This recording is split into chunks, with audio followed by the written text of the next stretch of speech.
Okay. So now, once you are submitting this, there is a declaration statement where you are declaring the report, the data, whatever you are taking is genuine. You are not taking any fudge data. You are not manipulating a data, right? So this is a necessary condition, right? If you are signing it, you have to be be cautious. So now you have registered for the primary proposal, and your timeline is showing here in the red color. So this is what the project timeline we have, right? So proposal, midterm. If you see here, we have a proposal, we have a midterm. So this you see here, so proposal timeline is there, right? When the proposal submission is started, when the submission ended, when the midterm is started, when the final submission is started. So everything is given over here in the timeline. In case if you're finding any difficulty to find the timeline, to know what exactly the timeline for the submission, you can go through your portal and you'll see the timeline and every details are there. So we have included all the things in the portal. You need not to go anywhere else, right? In case if you have any doubts, you can just go through the portal, refer the things, and you'll get everything here. So in the document tab that Dr. Ashwin was discussing a few minutes before, so in the document tab you can get all the documents, right? So book also you are getting it here. We have included the book, how the proof of originality will be there, what are the other things are there. So everything is included in the document. Whatever the document we have circulated till now with mail, everything is there in the document folder of the dashboard, right? So these are the rubrics, what the rubrics we have, what are the I think both the books are also involved in the portal, and our newsletter is also involved.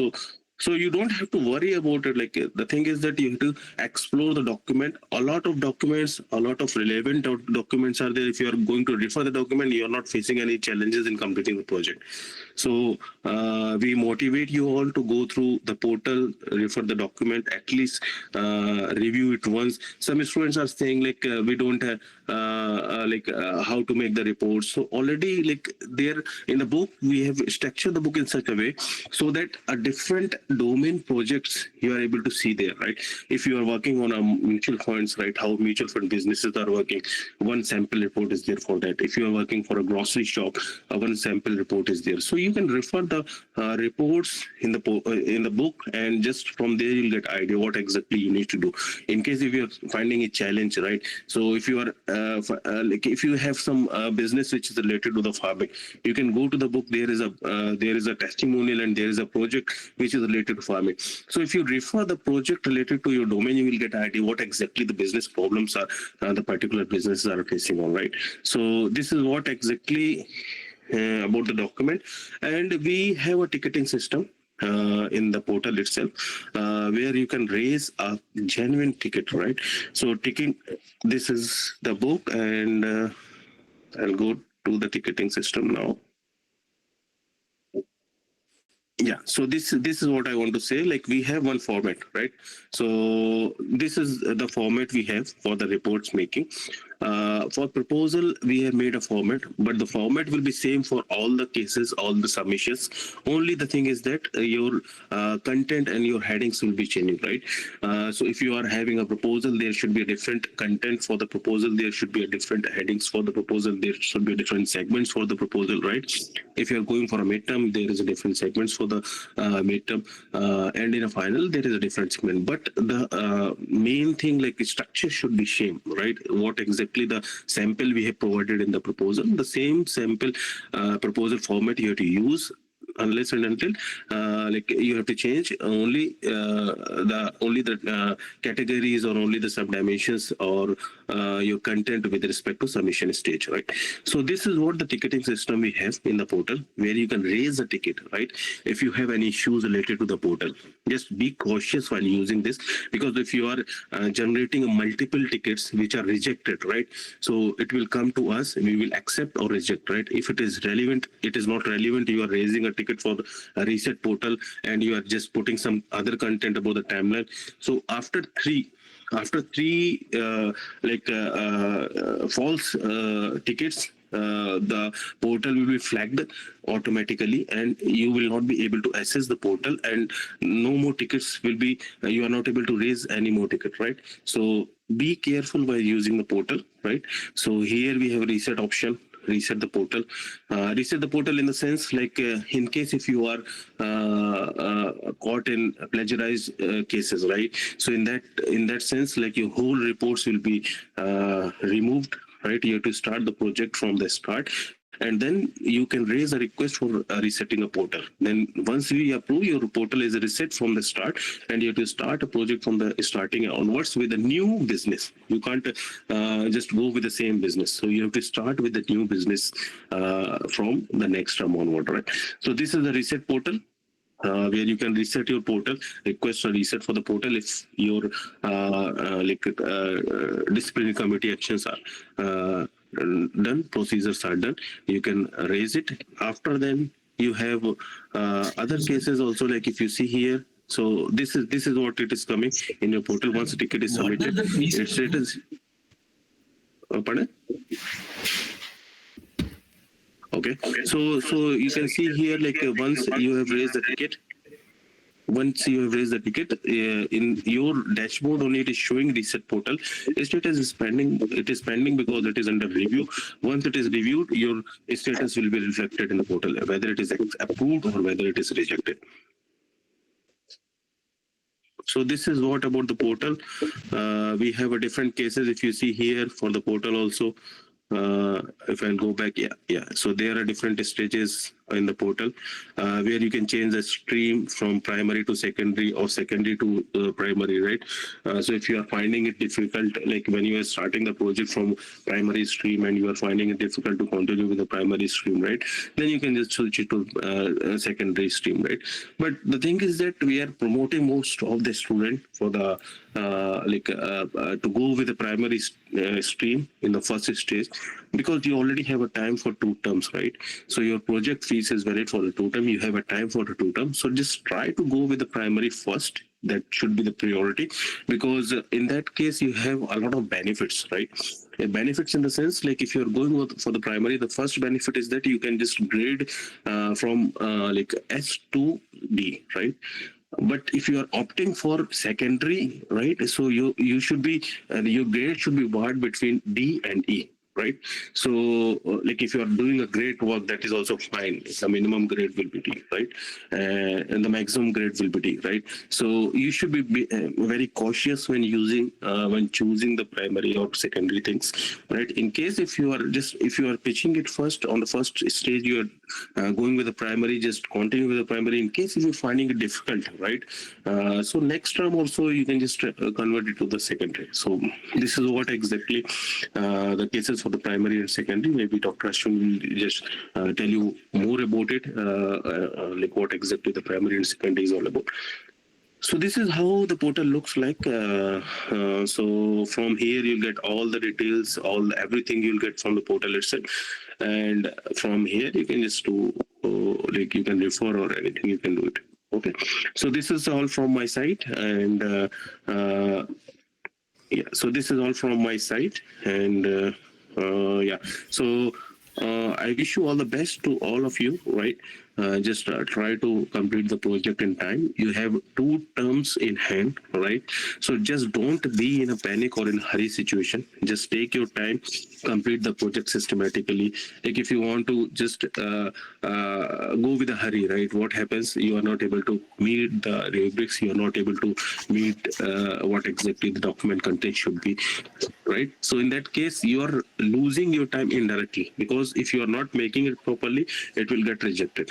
Right. So anyhow, you are just losing your time. So its best way is that you can just take 2 months or 1 month to just think about it, what exactly you want to do, and then you can plan your project. And then you can start your project so that you can complete the project within a within an effective manner, right? I can say in an effective way, because if you are just going in a hurry, you will get multiple rejections, right? So this is all what from my side, and I will be taking sessions on Sunday, right? So where you can come and discuss what exactly the problems you are facing on the project, what are the issues you are having in a project, right? And then what exactly, so Sunday sessions usually will be in the morning time, right? Morning 10, like 11. I'll just put a calendar invite to you all. And you can join the Sunday session. You can have any doubts, any issues with respect to your project. You can discuss with me. We have multiple sessions coming forward where you can have a pitch. We can have a pitching sessions where you can come and pitch, right?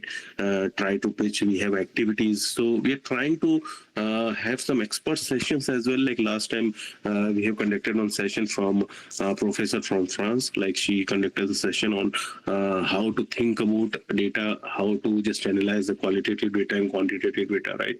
So these things will help you out. And one more important announcement I want to do it here. Like we are just collaborating with CII. I have already sent you a mail. So what exactly we are doing there? So we are selecting nearly 10 students, right, based on the Google form, which I will be circulating in a few days. So you have to fill the Google form. This is a 3-stage processes where you can just fill the form. There are some questions which needs to be addressed in the Google form. This is the first phase of selection. And in the second phase, you have to give a test. That written test will be there, or MCQs test is there, where you can just, if you qualify the MCQ test, then you can go for interview. So the best 10 students we are going to select, right? So that 10 students will be getting the opportunity to get interacted with the business or get contact with the business, and they can conduct their project, right? So this is something like shortlisting is we need to do, because we also are collaborating with them, and they also want a student who are sincere and who want to do a project properly, right? So because of that, because of this requirement, we have restrictions, but we are surely exploring the possibilities in future where you can get where we can accommodate more of the students for this type of projects, right? So just try to get benefit from this opportunity. You will have, if you are going to if you are selected in this, you have opportunity to do an internship with CII. Like a lot of companies are there, multinational companies are, you'll get opportunity to interact with the or you want to explore how the work culture and everything is going on, right? So just try to get a benefit of this.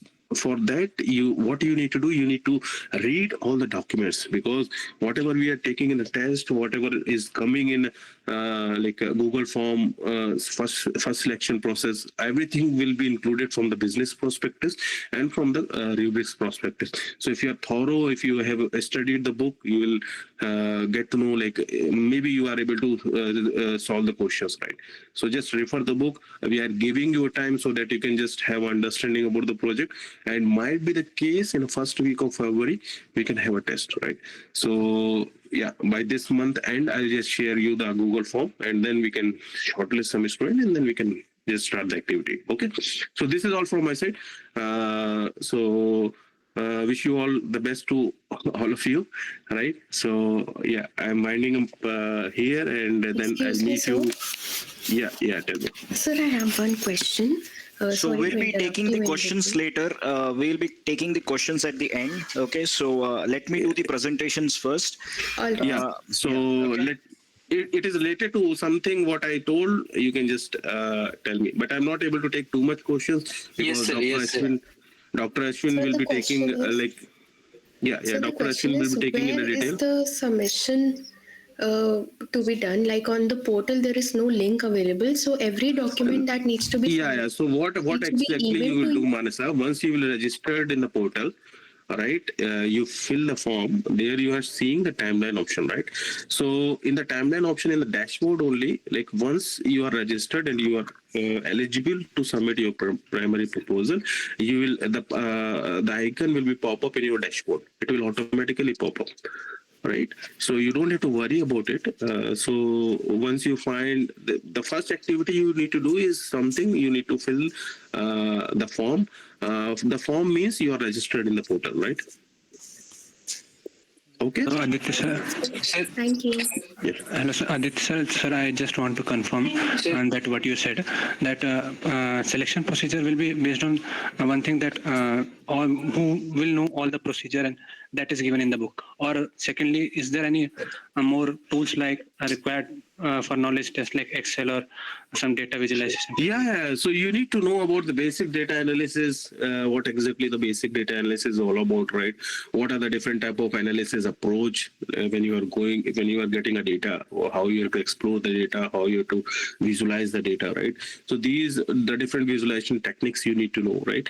So these are the some of the things. Basically, you can just refer the document or a book, right? From there, you can get an understanding what type of analysis approach, because you're not sure like what type of businesses, like if you're getting selected, what type of business you are getting gone, right? So at least you have a basic idea. Yeah, and Dr. Ashwin is showing. So these are the basic things where you can visualize the data with the help of charts or graphs, right? So basic data analysis approach, you have the idea of basic course knowledge. So maybe I'll just suggest you one thing. You have already, those who have already completed the BDM course, right? Just refer the BDM course details, right, or content. That will be more than sufficient, and it will be help you out in the selection process. Thank you, sir. Okay. Recording now. Yeah, I'll check. I'll just because I joined it from the tablet. So for a recording, And Aditya, I think option you is, also should let location. I think he's trying to join and through his personal ID. Okay. So can I just resume Okay. in that case? yeah, Ashwin, you can just proceed Okay. forward. So Yeah. I'll just wind up here, and I'll meet you all maybe in the next Sunday, and then we can discuss more about the project. We'll just keep you updated about the things which are coming forward, and we'll just here to help you out. To all, like we are accessible to the emails. You can send email to us like anytime. We are just it's pretty responsive. We have a pretty responsive team. All right. Sometimes it happens due to overload. Like we have a nearly 3,000 plus students registered, so it is not possible to address all the issues because some issues are relevant, some are not relevant. So if you are not responding to your email, it means your issues are not relevant. But whatever the issues are relevant, we try to respond it as soon as possible, right? So from by this I want to conclude, and I'll just meet you all. Okay, bye. See you all. Yeah. So we'll be taking the questions later. We'll take the questions at the end. I'll be addressing them all. Okay, because otherwise, in the interest of time, so that is what we'll be doing. Okay, so I would request you not to put queries in the chat because it is disturbing. And second thing, please, you can put down your hands. I will take all your queries at the end. So that would also be done. Okay, so request all of you to please put down your hands, and the queries would all be taken, and then do not kind of put things in the chat box. I will be addressing all the queries once I finish my presentation, and I would approximately need 1.5 hours to kind of explain you everything about the project, and whatever queries you have, I'll address them all. Okay, so the first thing that I was kind of mentioning, I hope you're able to kind of see my screen. Yes? Yes, sir. Yes, sir. Yes, sir. Please be on mute because I can hear some voices. Okay, so this is the first book that I've shared, and this was launched during the Paradox last year in 2024. And this is a book called Quid Pro Quo. And there are 15 different capstone projects from your senior batch. And what we have done is that we have kind of compressed it and shown it in one page as to what the project was, and what was the outcome of this particular project. Okay, the business problem, the objectives, and what were some of the key recommendations they made. So you can just have a look at this book. It's approximately 50 pages. Okay, and the second book that is there is on it's a long book. I mean, it's a lengthy one. So this is Capstone Chronicle through the length of business data management capstone project. Okay, so this has all the details. So if you look at the index of this particular book, you will see that you would be seeing that there's so many details that we have kind of provided. So what is BDM all about? What is a capstone project? BDM Capstone Project Document, frequently asked questions, some of the interviews that we did with the students, okay, and some of the student reports. So if you want access to student reports, also we have provided in this book. So for those who are attending now, please keep in mind that if you want to have a look at the student report, this is a repository, this is a place wherein you can get all the information, okay. So please kindly don't put questions in the chat, okay, and all the details is kind of present here. We have given different reports, and it is papers covering different sectors, right? The sectors, and so this is available in your what do you say, in your portal, and I've emailed again as well yesterday. I've kind of sent an email yesterday. So please, I request again not to put questions in the chat, because I get the beep sounds which kind of interrupts the flow. Okay, so all these things are available, so you can look at this. You will have a look. Pardon, are you able to hear me, all of you? Sir, Prasad here, sir. Yeah. I'm able to hear, and actually, I just wanted to let you know, so far what we have heard, I think a lot of people have a lot of questions. It's like a chicken and egg situation. Is it actually, sometimes if we don't actually... Prasad, just don't interrupt in between, because we are not. This session is not meant for the question and answer.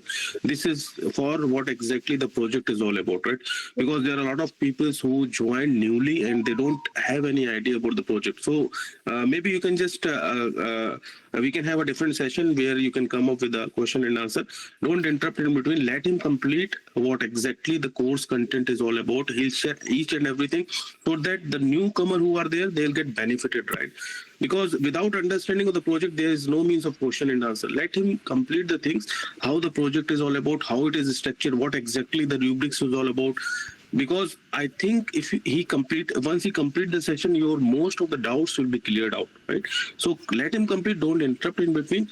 Just try to be here for some time. If you don't have a time, you can just skip the session for some time, and then at the end, like mostly after 1.5 hour or 2 hour, he will be completing all the document. Then you can join for a question and answer. If you don't have a time, but if you have a time, I just suggest you to stay in the meeting, because gaining something will not harm you. Yeah, I know. Actually, I'm more than willing to continue, sir. I'm also first term. I'm attending this project. It's not that I have a prior experience about it. Thank you. Yeah. Dr. Aditya. Everything will be cleared. Yeah. Dr. Aditya, how are you, sir? Gaurav here. Yeah, Gaurav, I'll just connect with you in the Sunday session, because I want to leave now, and I don't want please to mute everyone. Everybody else. Agreed, sir. But this Sunday you will have session. This Sunday, mostly we will not have a session. Sir, kindly have a session. My final term also ready. If you give me yes, I will put everything on one shot, because midterm I need to submit final. Everything is ready, sir. You just mail me. I'll just look into it and will respond. I don't know. Sir, please mute all students and I am coming for night this shift is a now. common You can section see for my all the office, students. everything is here. But I don't want to miss your session. I park my car in the parking area. I am waiting to talk to you only. Okay. So this session is not meant for the discussion that I mail you regarding that also, sir. Yeah. So I'll look into it. And I'll get back to you. So Sunday session for please keep a small session only for 10 minutes is enough. Yeah, I'll keep a separate session for you. No problem. I'll just keep a session for you. That will be too much, sir. Thank you so much. Yeah. I will Maybe be I'll just waiting for connect the with you on Sunday. notification. Okay. Thank you, sir. Then I go inside go to my duty. Okay, great. I can be here. Okay, sir. Thank you so much. Okay, sir. So I respect the flow of the session, but there are a lot of students that are not able to join or not able to stay for long. So can this please be recorded for the reference? Yeah, we are just trying to record it. Just give me some time, because I need to leave to my office, and once I'll reach the office, I'll start the session, because I need to carry my laptop. Yeah.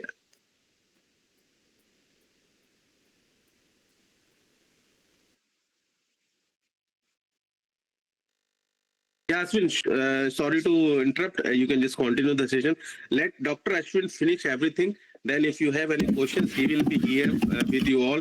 Like, he will spend a time, nearly an hour, right, for a question and answer. Just let him finish first, and then you can just proceed with the question and answer. Okay. Okay, Ashwin. Okay, bye.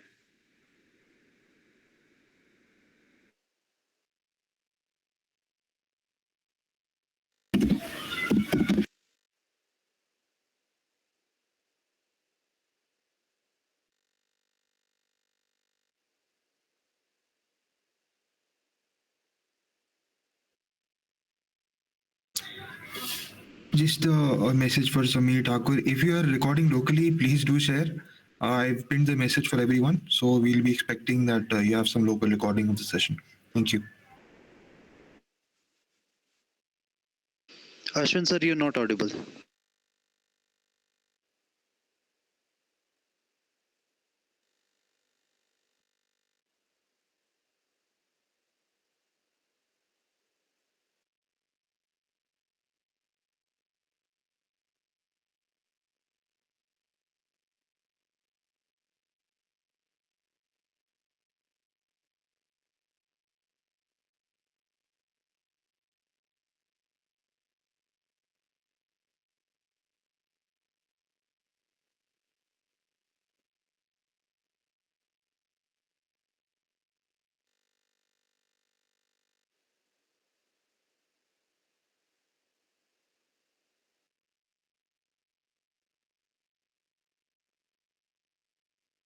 Rubrics and the interviews that we did with the students. So whoever student who does a good project, so what, and they are rewarded with the best capstone project awards. What we do is that we kind of do their interviews, we award them certificates, and it comes on the LinkedIn handle of Andrew sir.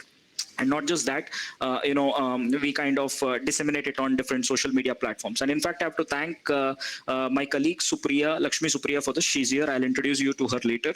So she's the one who kind of really worked on this particular book. So this is the second book which we have done. Everything has been explained in a pretty simpler manner. Now you might ask me, what is the difference between this book and the Rubrics document? So what comes in this particular book is that, things are made very pretty simpler. It's extremely simpler, which is which is here, and it will be easier for you to kind of find things here and kind of understand it in a very easier manner. We have kept it pretty light here, whereas the Rubrics, if you read, it is more in depth, right? So that is how we are doing it. And the third book, which we launched recently, 2-3 days back, is called Medium. We dedicated this book to the great Ratan Tata, and here we have provided capstone project snippets. So this was a real life kind of story of one of your own senior who kind of worked on a capstone project, and I would explain what a project was sometime later, because it is kind of too early to explain these things to you. So am I audible first, and is my speaking speed okay, or should I kind of decelerate it? It's fine. Is it fine for all of you? If you think that I have the tendency to speak faster, so at any stage, if you think that my speed is more, please let me know and I would decelerate. Okay.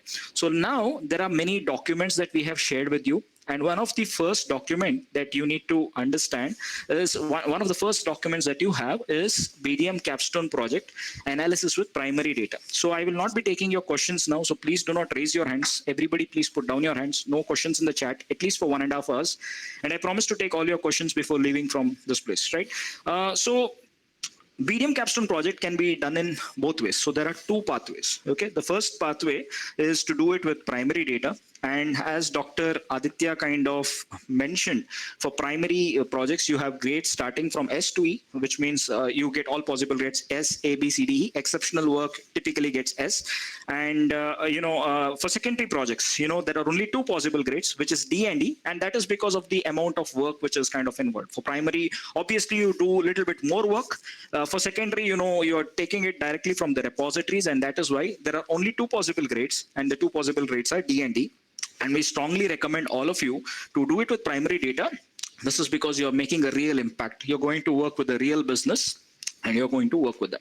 So what is this capstone project? So capstone project is an independent research project. So is it done only in IIT Madras BS program? The answer is no. Any school that you take, any business school, if you take my school as well, ESEG, or if you take anywhere in the world, you have this projects to be done. And why is this project done? You do projects because that is where your understanding is put to test. So I want to kind of give a quote. When I was doing my master's, I kind of read a book by Roger Best on marketing management. At the back, it was written that gains in knowledge without application is a missed learning opportunities. At that point of time, I could not understand like what he was saying, but then I realized that, we are bombarded with a lot of theoretical knowledge, right? And then what happens is when you kind of apply it in real life, and when we do it, that is when and when you're able to apply and see the beauty of it, that is when you really enjoy it, right? So this is what he actually meant. So what is this BDM Capstone project? So in the BDM Capstone project, the student needs to kind of collect data pertaining to a business problem. Now, every business, if you take, for example, has problems, right? Every business, if you take, for example, has problems. So a business could be, I'll explain what a business problem is. First thing that you need to understand is that a business could be organized or unorganized, okay? Or you can say that a business could be structured business. Organized or structured is the same. Unorganized or unstructured is the same. Now, what is this organized business? For example, if you take good companies, right? They have data keeping systems in place, which means that they keep a record of all the transactions. Everything is kind of recorded. You have the incoming stock, you have the outgoing stock, whatever it is. I mean, whether it is financial transaction, whether it is transactions pertaining to sales, inventory, profits, anything that you want for, or your attendance policy, HR wants to keep a tab of attendance. And why is that needed? So that they get to know how many people are coming, how many of them are not coming, so that they can also plan intervention policies, things, and so on and so forth. So, right.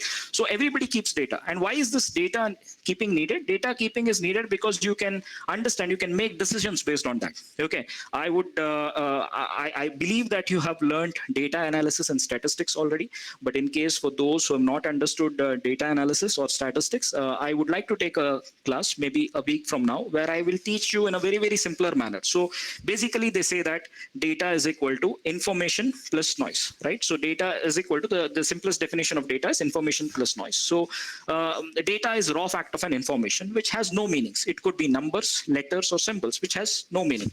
Now it has to be converted into a form which gives a meaning, and that is called as information. And information is something that helps us in decision making, right? When we have this information and when you kind of analyze this information, it helps you make decisions. Okay. And in operations, I would not complicate things for you.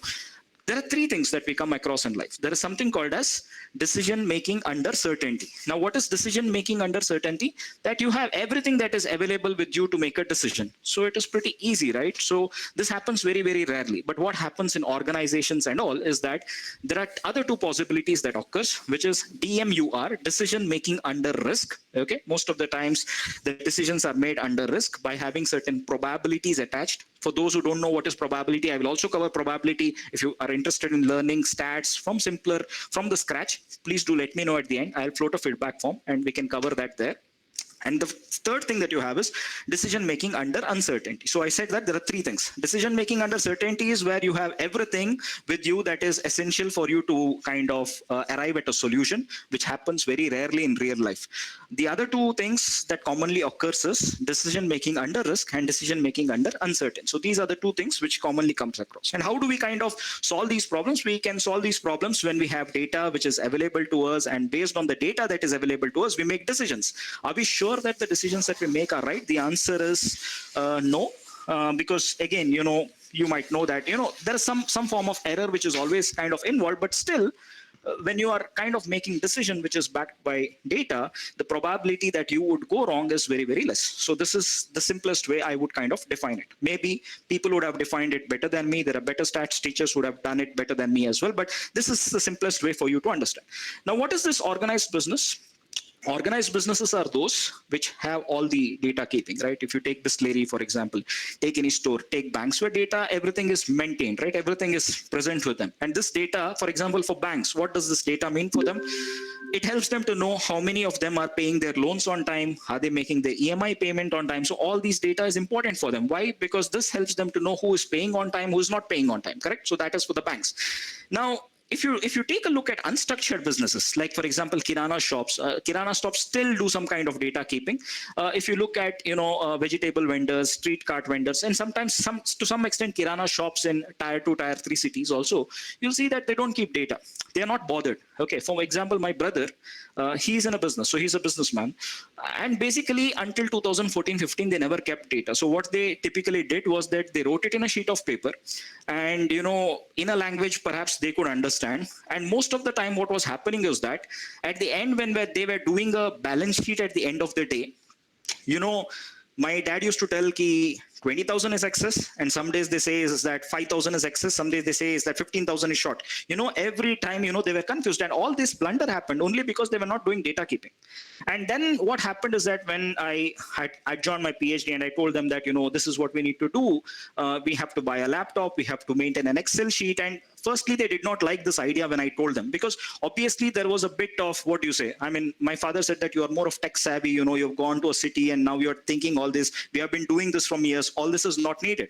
But then when your GST and other systems started coming in, they had to kind of do it because there was no other go for them, right? They had to do it. And then they realized after that, how important this data keeping was, right? Because they could track many things. And in fact, whatever, mistakes that used to happen with manual data keeping never happened when systems were in place. You understanding what I'm saying? By the way, are you okay with my explanation, or should I tone it down, make it simpler further? Is this okay for all of you? Is it fine? Is it fine for all of you? Okay. Yes, sir. So if it is complicated, please let me know. The reason is that I like to teach in simple language, and if it is complicated at any stage, feel free to ask me, because I also did not understand complex stuff when I was learning, right? So I tend to make it simple.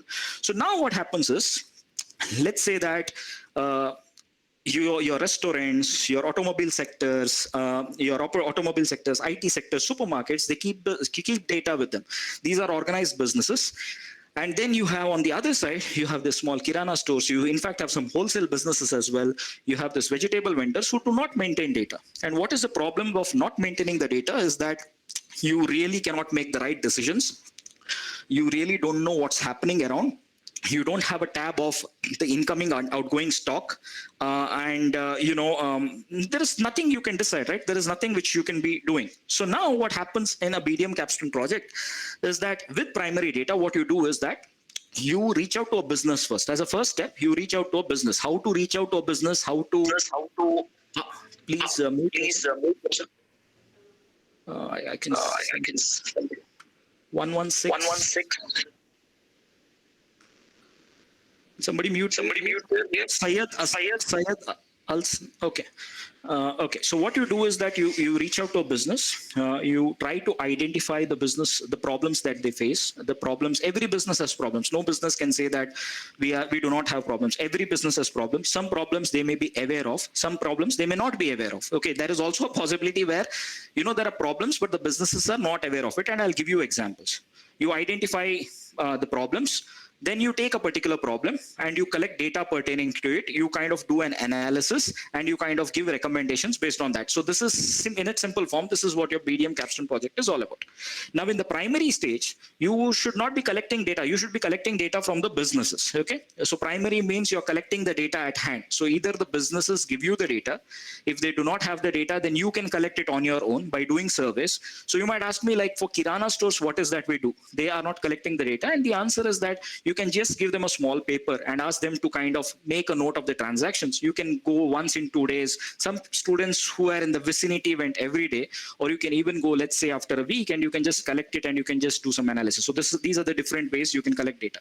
But if you collect data by means of Kaggle or GitHub, they are secondary data sources. Now, secondary data sources is something which is explicitly available outside, not something which is explicitly available outside, which is loaded on the system. That is what it is. So that is what is secondary data. So primary data is data which is available for the problem at hand, which you get either from the business or you collect. But secondary data is something which is available in public sources, all repositories, Kaggle, GitHub, or any company's own repositories where you have the balance sheet, you can download and do it. Now, this is secondary data. So for BDM Capstone project, if you decide to go with the primary pathway, then the data you have to collect is primary data. And one important point which I would like to emphasize here is that this is an independent research project, which means that the student has to do on his or her own. Okay. So now what do we do next? How do we collect the data? So you might ask me, like, how do we reach out to businesses and all that? That is something which I would be covering in the next class. So today my job is to explain you the documents, how to reach out to business, how to ask for data. This is something I'll park it for the next week. Maybe on a Wednesday, I will take a class. Hello. Now, I think it's echoing. No, because you have to, it's fine. Is my voice okay? Yes, sir. Okay. So now you have to, what you do is when you kind of do reports, you have to explain the process of data collection. Now, what is this field notes? Field notes is, let's say that this is field process, right? Field means that, please don't put questions. I'll answer everything at the end. So preparing the field notes means when you're collecting data from these businesses, you're going to meet them on the field, right? Which means that you're going to go out, whether it is online or offline, you're going to meet them. The student meets the business or the people which is involved. And you're going to also indicate in your report, like, in brief, like what was discussed, how many meetings was done, so on and so forth. The second thing that you have to understand is the nature of business, right? Now, what is this nature of business? I will go to one particular document here, which is what I've written here. So there are two kinds of businesses, right? So there is something called as business to consumer. You might all be knowing this, but I'm still giving it to you because this is important for you to understand. So there are two kinds of businesses. A company can be into B2C. A company could be into B2B, and they could be both. They could be both in B2C as well as B2B. For example, Amazon is B2C as well as B2B. Now, what is the characteristic of B2C and B2B? We need to understand. This person, R635, Rizan, please mute yourself. Rizan Jalil. Okay. So the first thing is, in B2C, the end customer is an individual. Now, what do I mean by this is that, let's say that you're going to a supermarket or you're going to Zara, you go to Lifestyle, you buy things. Now, you are the end customer. So the end customer is an individual in B2C, whereas in B2B, the end customer is a business, which means, let's say that if Amazon sells to IIT Madras, the seller is Amazon, the buyer is IIT Madras, and the end customer is a business, and that is why we call it as B2B. The second thing which you might have learned in your BDM theory is something called as price elasticity. Now, what is price elasticity?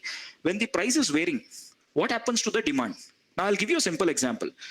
I like cauliflower a lot. I'm a vegetarian. I like cauliflower a lot. And, for example, let's say that the price of cauliflower is 30 rupees a kg. Maybe we don't mind, we buy it. 40 rupees a kg. We still, we might be okay with it, right? And then what happens is that, let's say that the price goes up. Then what happens? When the price goes up, you'll see that the demand falls. And why is that the case? Because people are price elastic in B2B, because we are sensitive to pricing, right? But that's typically not the case with B2B. They are price sensitive as well, but typically you'll see that price elasticity is lesser in B2B, whereas price elasticity is something which is higher in B2C. Now, the third thing that you need to understand is that, let's say that I have to buy a wallet, I have to buy a phone. The decision is something which is made by me, or let's say that I might consult my family and friends. I might consult my mom, I might consult my dad, I might consult my brother, right? Please avoid. What is it, Samir? Okay, so the decision could be made by family and friends, right? Whereas in B2B, what happens is that one person doesn't make the decision. The decision is made by something called as DMU, and the simple reason is that because of the purchase value. In B2C, let's say that I want to buy a mobile phone, the cost may be 50,000, the cost may be 30,000, 50,000, 1 lakh if you buy an iPhone, or 1.5 lakhs. So it's not a big deal, right? But when you buy in B2B, the deal value, the purchase value is pretty high. The purchase value is almost in lakhs or crores. So that is when one person cannot make the decisions. There are many people who are involved in decision making. And typically what you also see is that because the purchase value is pretty high, B2B tends to have more agreements and contracts than B2C. B2C is something which relies completely on advertisements and promotion. Okay, you see most, like for example, now in Paris, a lot of sales is going on. It's called as solds, and the sales is going on because it's New Year sales, and almost every brand you go, other than Louis Vuitton and these top brands, are on 70 or 80% off. And you see price elastic behavior there. Since the prices are less, the demand is actually going very high. And even if people don't want to buy, they are buying it. And it is just because they're getting the stimulus, right? They're getting the stimulus. So they're seeing the price and they're actually buying it. So I want to ask you guys one question. Okay, let's say that I have a graph of advertisement versus sales. Okay, advertisement on x-axis, sales along the y-axis. And there is some trend which is coming, but for x equal to 0, for advertisement equal to 0, there is some sales happening. What does it indicate? When x equal to 0, I see a value of y. What does it indicate? So it indicates so there is a y-intercept. For x equal to 0, I see that there is a y-intercept. What does it mean? Organic sale. Which means even if there is sales without any marketing. People are buying as per their needs. So it means to say that simply it means that even if there is no advertisement, there is sales happening. Okay, when the advertisements are increasing, the sales are going up. But it means to say that even if there are no advertisements, the sales are happening. You see, simple things, right? But this is what it is. And then there is something which is, I'll not go through all the differences. The purchase time is pretty short in B2C, which means that if I want to buy a mobile phone, maybe I'll decide it in a day or two, or let's say maximum a week's time. Like I wanted to buy a watch, and the watch was pretty expensive, and I thought that, okay, let me buy it, and then I was thinking, should I be paying this amount? And maybe after 3-4 days, I decided to buy it, right? So that is purchase value is relatively shorter. You decide very quickly. Whereas what happens in B2B is that, given that the purchase value is involved is pretty higher, the time taken to the decision made to buy can vary somewhere between 1 month to 1 year, depending upon the type of organization. Okay, and then one final point which I want to kind of mention is jilting impact. Now, what is this jilting impact? Now, let's say that I go to last month I came to India. I went to Chennai. I always like going to Chennai a lot, though my hometown is Bangalore. And when I was going there, I went to Lifestyle. I tried a pair of pants. I tried it out. I tried 2-3 pants. I did not buy it. Do you think it will matter to Lifestyle? The answer is no. Whereas what happens in B2B is that in B2C, you have many customers. If not me, somebody else would come and buy. But in B2B, the customers are very less and they are geographically concentrated. So if I say that, I see Rahul on my screen. Rahul from your, I discussed with Rahul. They are selling some complex software to me. It was running in crores. We had a very good discussion. After 6 months, we decided to buy from Rahul's company. And then later I tell Rahul, like, boss, like, I don't want to buy. We changed our mind. And this is called as jilting. The impact that you get, the shock that you get because of that is high when I cancel a deal. So this is what we refer to as jilting. Jilting impact is higher in B2B because you have less number of customers and the purchase value is high. So if you lose one customer, it means that you will have a tough time. So I hope this is kind of clear between B2B and B2C. Is that okay for all of you? Yes, sir. Yes, sir. Yeah. Is it clear? Am I going faster? No, sir. Okay. Right. Okay. Cool. So now next what you do is that we have understood what kind of business it is. So you might ask me, should I work on all the business? Now it is a thing that you want to decide. Do you want to work on the B2C side? Do you want to work on the B2B side? I echo with Supriya. Please don't send reactions because it kind of troubles and disturbs the things, right? So please don't drop emojis. You can drop emojis when my session is over. Okay, you can drop how much ever you want. Okay. So now what happens is that you can decide if you want to work on the B2C side. You can decide if you want to work on the B2B side, or you can decide if you want to do both. I mean, doing both would expand your scope. If you want to do it, we are okay. Next, what you're going to do is that don't directly ask for data. So you have to first speak to a business owner. Like I see Burhan there, and I go to Burhan. Let's say that Burhan is into wholesale business, some groceries, and I asked like Burhan, like what kind of problems do you encounter? I mean, I'll tell you how you. I don't ask these questions directly, but I'm going to kind of tell you that how you're going to do it. But for now, just imagine that I've done some steps earlier, and what kind of problems I'm trying to understand from the business owner. And are these problems recurring, or is it kind of one-time problems, right? What do I mean by recurring? Recurring is something which repeats continuously, or is it kind of one time of problem? One-time problem is like something which happens in isolation, right? If something that happens in isolation, the business might not be really kind of bothered, right? And what is that the business is doing to solve these problems? That is the next step, right?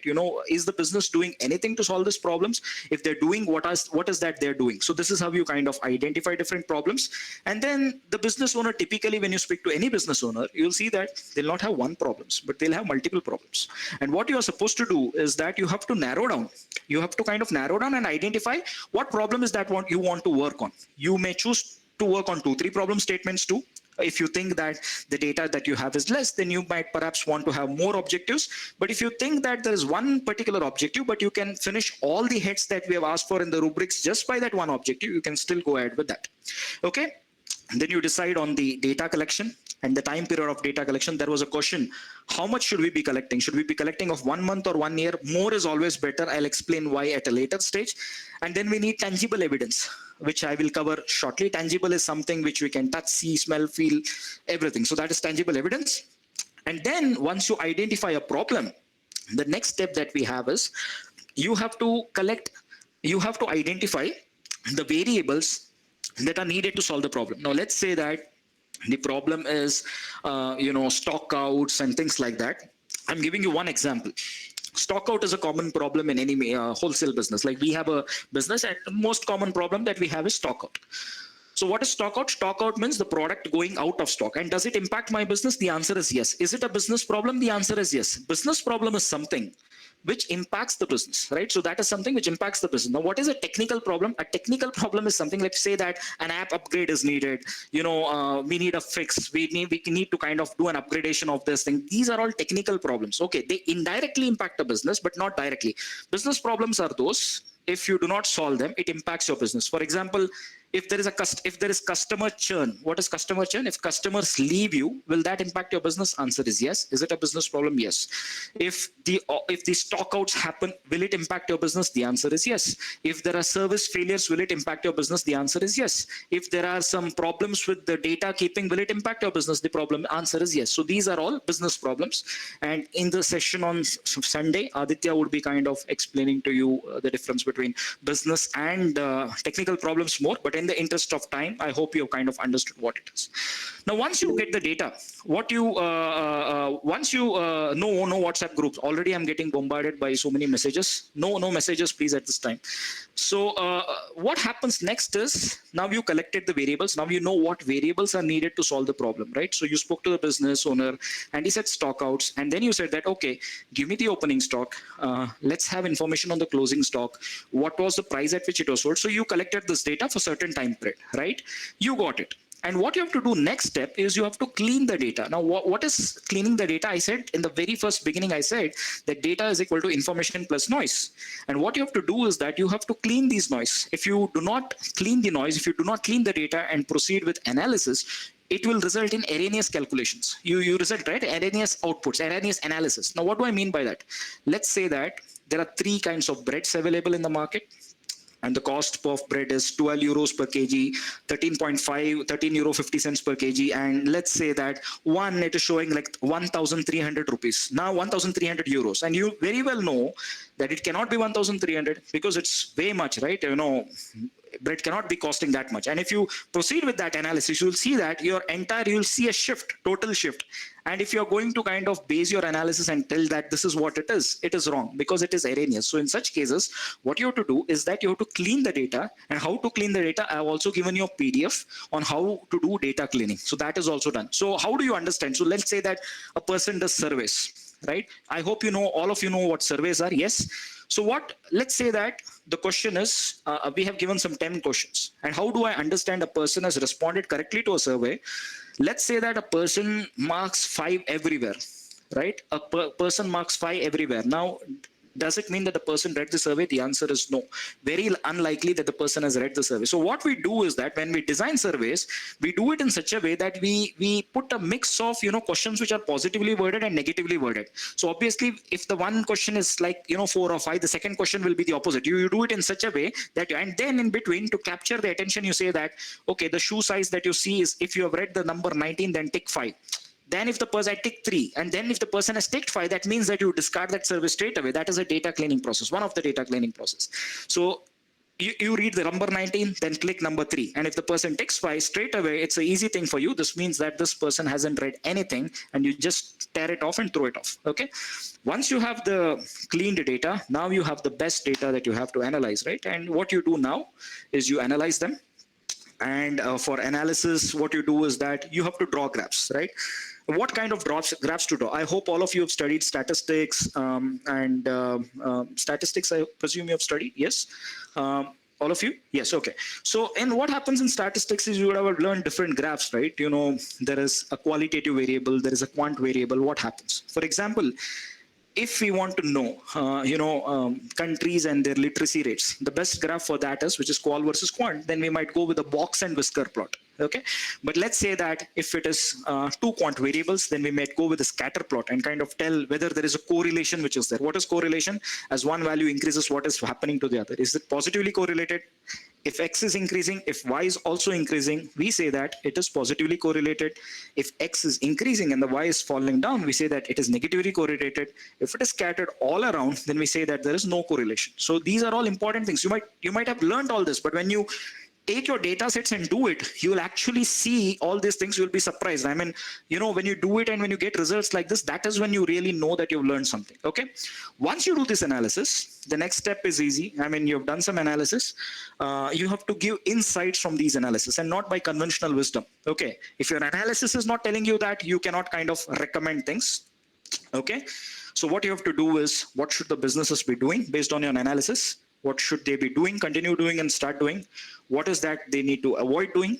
And in what ways does your solution can address the business problem? So these are the different ways in which it could be done. So this is what a solution. And let me tell you, I mean, whatever we do, I also do a lot of research, but everything that we do is a small drop in the ocean. But the kind of satisfaction that you get when you do something, or when you see that a business transforms, it's really good. Because when I told you, for our own business, I mean, my father retired from the bank and he was helping his elder brother. And when we kind of saw this transformation with the data, simple things, you don't need complex things, basic Excel, basic analysis, if you do, you'll get to know what is the problem and all that.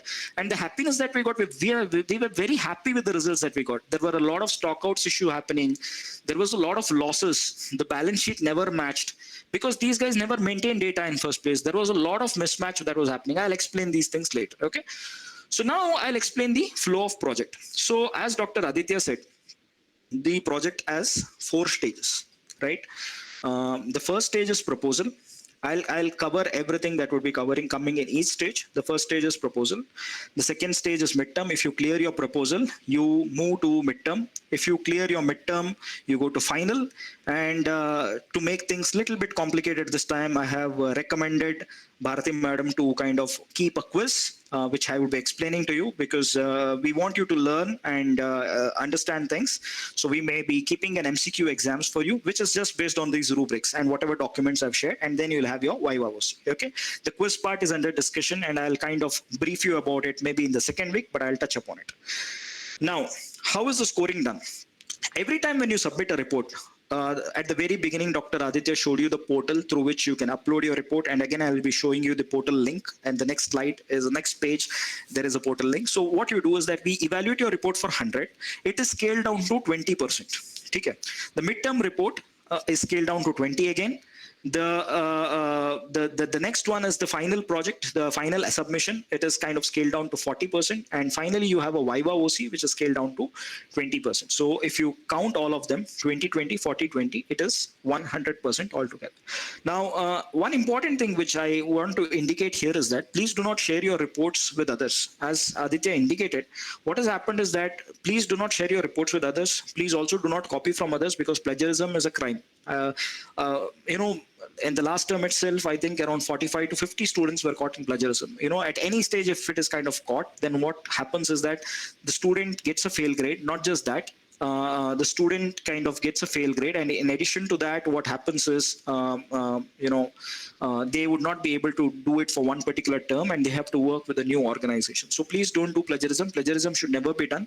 It is wrong. Write it in on your own. Don't have to share anything with anybody. We have given you all the books and many sample reports. In fact, there are, in the book which we have done, which Supriya did, there are like at least 6-7 student sample reports. Everything explained, every component of the rubrics being explained. So use it as your guide and do it. And again, don't copy paste and do the same thing. We have given you different books. We have given you a book which tells you what graphs to plot.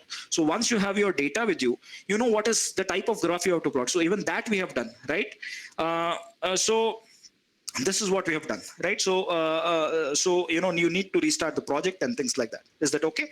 Now coming to the timeline for the 2025 students, Now the first thing is that whether it is primary or secondary, this is the link through which you have to submit. This has been shared with you already. And many of you were asking about the timelines of submission. As Aditya indicated, once you kind of register for this course, the fee is applicable for 2 terms, right? The fee is which you pay is applicable for 2 terms. Typically, we have seen that around 70 to 80% of the students take 4 to 5 months. There are also students who have done it in 3-4 months, but typically 80 to 85% of the students complete it in 4 to 5 months time. And this is how the submission things are. I'm not going to go everything into detail, but these are the dates. Okay. So if your proposal submission starts 1 to 3 of every month, so obviously, like, it is too early for you guys to kind of submit in February. You can do it in March. Every month, 1 to 3 is your proposal submission. We make sure that we announce the results on or before 10th. The midterm is to be submitted between 6th to 8th of every month. results announced by 15th, final 11 to 13th, results announced by 20th. So you might ask me, like, if I'm getting my results on 9th, how can I submit my midterm? You cannot submit your midterm. So that is why we have designed it in such a way that you take the feedback, you work on it, and the fastest possible time that you can do it is 3 months, right? So let's say that in March you do this, your proposal is approved. In you submit your midterm in April, you submit your final in May, and May itself your Viva OC can be done parallelly. That's not a problem. So all your 3 things can be done. Typically, the fastest possible time to complete the project is 3 months. Okay, not less than that. So 3 months is what, and typically we have seen 4 to 5 months is what students take to complete the project. Now, what is needed in the project proposal? We have also shared a document. I have also kind of provided a Word document and a PDF kind of giving how the project proposal should look like. It should be 4 to 5 pages long. And what happens is that proposals is evaluated for 100 marks, and it will be scaled down to 20, as I said, and a pass mark of 50 out of 100 is needed.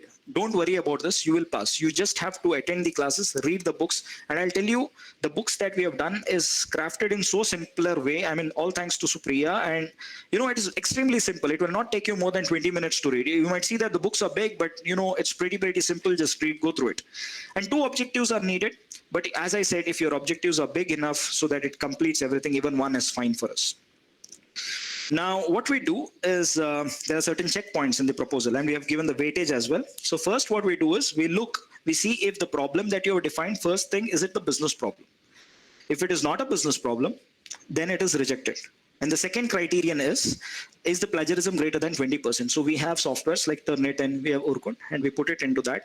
As your submissions come through this portal, it goes there and we get a similarity score. Any similarity score greater than 20%, it's straight rejection, and it will be reported to the committee. Okay. So typically, if you write in your own words, nothing happens. Please don't go to copy. This only comes when somebody copies from each other. The most important thing is declaration statement. Okay. What is this declaration statement? So declaration statement, as Aditya showed, is already embedded in the portal, but you should also give a declaration statement with the report. We have provided it.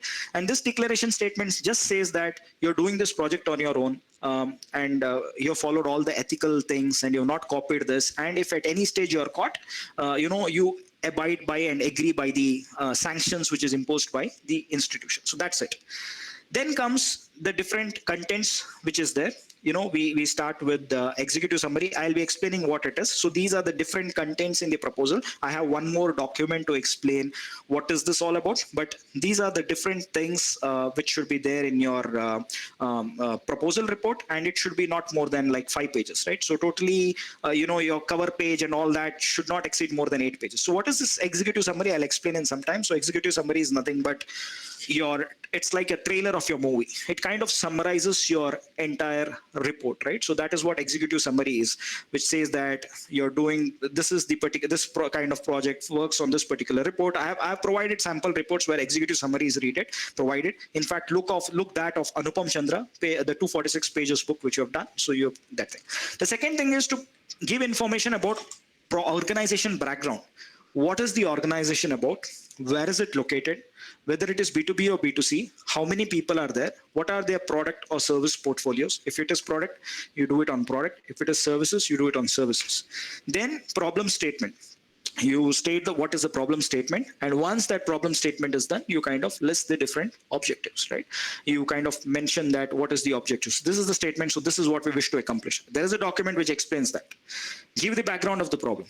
And now once that is done, the problem solving approach. Now what is this problem solving approach? Problem solving approach is now that you have the problem, what is the approach that you're thinking? What pathway you're thinking to resolve this? What do you think is the way you're taking out to solve this? Now you might ask me at this stage, I don't have the data, but how do I give this? So hypothetically, you're going to tell us, this is the problem statement. So I obviously know that if it is stock out, what is that I'm going to do as a part of stock out? Obviously, the objective is to minimize the losses, maximize the profit, minimize the stock out. So you're going to say that you're going to do this, that, so on and so forth. So you're just going to, based on the problems that you have, because you will anyways have a discussion with the owner. And so you will be knowing what is that you can accomplish, right? So this is what it would be done. And these things will be covered in the things. And then what we have is something called as expected timeline in the form of WBS, which is called as work breakdown structure, and Gantt chart. I'll explain in a while in the next slide. And the expected outcome. Now, what is this expected outcome? what is that you wish to accomplish from your project, right? So what is that you wish to accomplish from this project? Obviously, you cannot say that I'll make transformation in the business. We know that that's not going to happen. Whatever contribution that we make is a small drop, as I said, in the ocean. So 4 or 5 points, what are the expected outcome that you are going to minimize, the losses, better optimization of this, so on and so forth. And again, all details is available in the next document, which I'll be sharing shortly. Similarly, for midterm, your proposal is around 4 to 5 pages. Your midterm is 8 to 10 pages. Again, what we do is that it is scaled down to 20. The same thing, but what we need in the midterm is, now it is where it starts. So you need something called as proof of originality, and I have a document to tell what is needed in proof of originality as well, wherein you meet the business owner, you kind of record a brief transaction with them, conversation with them. It could be in any language, and what is to be talked in that also have kind of mentioned. Letter from the organization, like saying that you've done the work with them. And if it is, let's say that Kirana stores or thing who may not be having a letter, you can just click pictures and give it to us. And there is a thing which is kind of document which outlines what is needed under this head, right? On next comes metadata and descriptive stats. Now you may ask me, metadata and descriptive stats, what are they? So that is why I provided links, right? Now what is this metadata? Now that I know the problem, right, the next step is to know what variables I would need to solve that problem. So if it is stock outs, the variables that I would need is opening stock, closing stock, everything, right? The price at which, the selling price, the cost price, so on and so forth. So these are your metadata. And for all these metadata, you have to do descriptive statistics. What was the minimum value? What was the maximum value? You know what descriptive stats is, like your mean, median, mode, so on and so forth. And then what you do is that in the midterm, you're doing basic analysis. So let's say that you do 2 or 3 graphs based on whatever you have. You do a small preliminary analysis and you are analyzing it. You're going to justify. Just don't draw graphs randomly. Just say that why is that you're drawing a graph. Justify selection for the choice of graphs. So let's say that if you're using a scatter plot, when do you use a scatter plot? And there are 2 quantitative variables. Fine. Why is that we are doing? We want to see if there is a correlation between 2 variables. Now you're saying you are expecting some correlation. If it comes like that, fine. Based on the trends that you see are going to write. But if you're not able to see it, you're also supposed to write like why it is not coming, what could be the possible reason, not from your intuition, based on the discussion with the owner, right? And this is what you are kind of going to do it. And then you have results and findings, so on and so forth. Then, there was a question for me the last time. So that is why what I do is that every time when I get questions, I kind of refine my rubrics. So you might ask me, sir, executive summary is there in proposal. It is there in midterm. It is also in final. Yes. And you might see that there are a lot of things which are kind of merging, but you see what happens is in the proposal stage, the executive summary tends to be, very, very in its infancy stage. As you go to midterm, it matures. And when you have the final, it is the final output, right? So it becomes still better. So this is how it is. So there has to be no similarity in submissions. For midterm, we expect you to do 2 to 3 graphs, whereas for final, we expect you somewhere between 4 to 8 graphs, okay? And video interaction is a must to establish credibility. It can be in any language. It could be via Gmeet. It could be in Kannada. It could be in Tamil. It could be in English. It could be in Hindi. It could be in any language, okay? No problem at all. What you have to do, all that, don't paste it on the document. You provide us a drive link and give us free access. Okay, so that is what you're supposed to do. The next one you have is final submission. Again, final submission, what happens is, it's a final report. This is the end product. That's it. 18 to 20 pages. You're going to explain everything very much in detail. And here you're giving the different recommendation and things like that. And, students can use any tool to kind of do it. Normal Excel itself has so many options that you can do. But let's say that you want to use W or Python, whatever you want, you can do it. Okay. Now, the next thing that I want to indicate is that earlier, until the last batch, we didn't have it, but the objective behind having an MCQ is to make sure that you guys really learn something and move to the next stage, because from your future perspective, this is important. Okay, so there will be MCQs, which I've already prepared. I have to discuss and get clearance from Bharati ma'am regarding this one. So there will be an MCQ quiz after your finals. Those who have cleared your finals will have an MCQ quiz, and this will not have marks. It is just a pass-fail grade.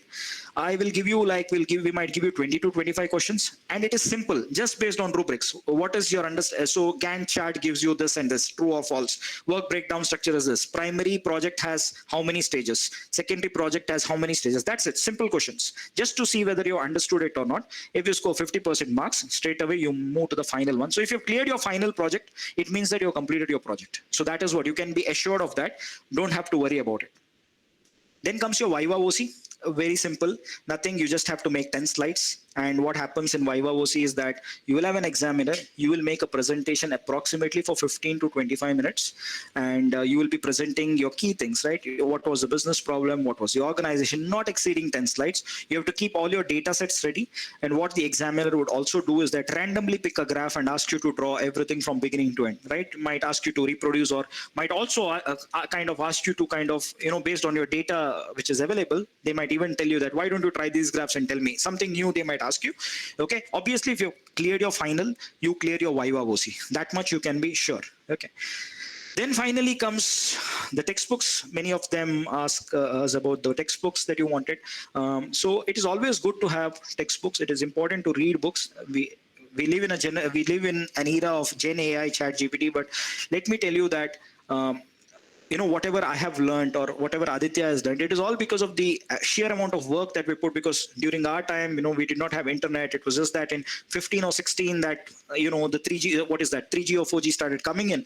So, it's important that we understand the concepts very well. Now, if I'm able to speak to you or anyone, any classes that I take without preparation, it's only because of the fact that the amount of work that we have put into it in the past 20 years, we have really, made our hands dirty in this. That is why we are able to do this. So the best book, the first one, is a must have. All these books are available at a very less price. It is also through Google Scholar. If you go to Google Scholar and put the textbook name, you'll also get a free PDF. Right? You can even do that. So Google Scholar, you can just go, Google Scholar, right? Scholar.google.com, or just go to Google and say Google Scholar, just copy paste it and you'll get a PDF automatically download. But I would recommend that you can actually have this in your library. It is not expensive. The first book might be around 800 rupees. The second book is around 1,000. The third book is around 1,000. You may say 1,000 bahut mehenga. It's expensive, but it's something worth having in your libraries. For your lifetime, you'll cherish it. Because for me and Aditya, we both like to read a lot. At least me, I like to read a lot. So, what happens is that it is something which you'll enjoy as you read it. You learn something new. You might have learned statistics very well from Andrew sir, from Usha ma'am, but still, if you want to learn something very nice in very simpler words, the book is called as Newbold by Paul Newbold. Very, very good book. For those who are working in the domain of services, there's a book called Yoken Words, Services Marketing. If you want the older version of this book, go to ResearchGate and just put this and you can download directly from there. But those who want to buy it, I think it's around 800 or 1,000 rupees. But even if you write to the publisher and buy in bulk, I think they give you it for 500 or 600 rupees if you buy it in bulk. You can figure out ways for that if you want to. Then for those wanting to work in operations, if you want to read books, again, there is Lee J. Krajewski, and you can download this, or there are other operations books as well of G. Srinivasan sir from DOMS. That is also good. Many of them are available. I would recommend that you read foreign authors because for a simple reason that this is my view, that I found them to be more in depth. G. Srinivasan sir's book is also very, very good. You can also read that as well. So this is primary data for you. Is this fine? Is this okay for all of you? Yes, sir. Yes, Okay. sir. Am I speaking faster, or is my pace okay for all of you? Yeah, all good, sir. Yes, sir. It's fine, sir. Okay, so let me complete everything and then let me take the questions, right? I have 1, 2, 3, 4, 5, 6, 7, but I should be completing it in 30, 45 minutes, not more than that. I hope you're learning something. I hope it's not that I'm eating your head. No, sir. I understood why my proposal got rejected. So definitely we're learning something. Yeah. Okay. So again, so whenever you make a report, there's something called as FAQs. What is FAQ? Frequently asked question. See, look, the thing is, what I did was that when we started way back in 2021, the program, we didn't have enough documents. So what I did was that I decided to work on every single document. Whatever we did, we decided to make every single document. And now, thanks, we have Supriya with us, who's my colleague. And because of her, we could make a book which is something which all of you can understand. For some of you who feel that, okay, this content is heavy, go to the book. It is a lighter version, right? Rubrics, always read from this one, because, you know, the book was done 6 months back and I refined the rubrics a bit this time again, because refinement should happen every time. Any report which is submitted without name and roll number is straight away rejected. You may say that we are submitting to portal. It is just like you sharing your answer paper without writing your name, right? So we reject it.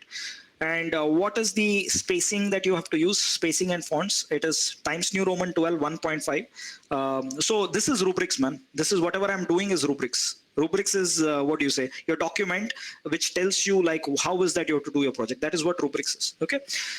You have to just Times New Roman 12 1.5 left right justification is like exactly do it the way I've done. You know, it's very simple, right? It looks very neat and professional. What should be the sample titles? This should be the sample titles, right? Don't say that I want to compute profits of Idli Vada shop. It will look really dirty when you, I mean, dirty in the sense it will look really bad, right? Rather you look at those titles which has been crafted. It looks very professional. So don't say I will compute, do it for Idli Vada shop. I will increase performance of ABC companies. It is not going to happen overnight, right? And now what you do is, I told you executive summary. So what is executive summary? As I said, executive summary is like trailer of the movie, right? Do you call it trailer? So it is this, it summarizes the report.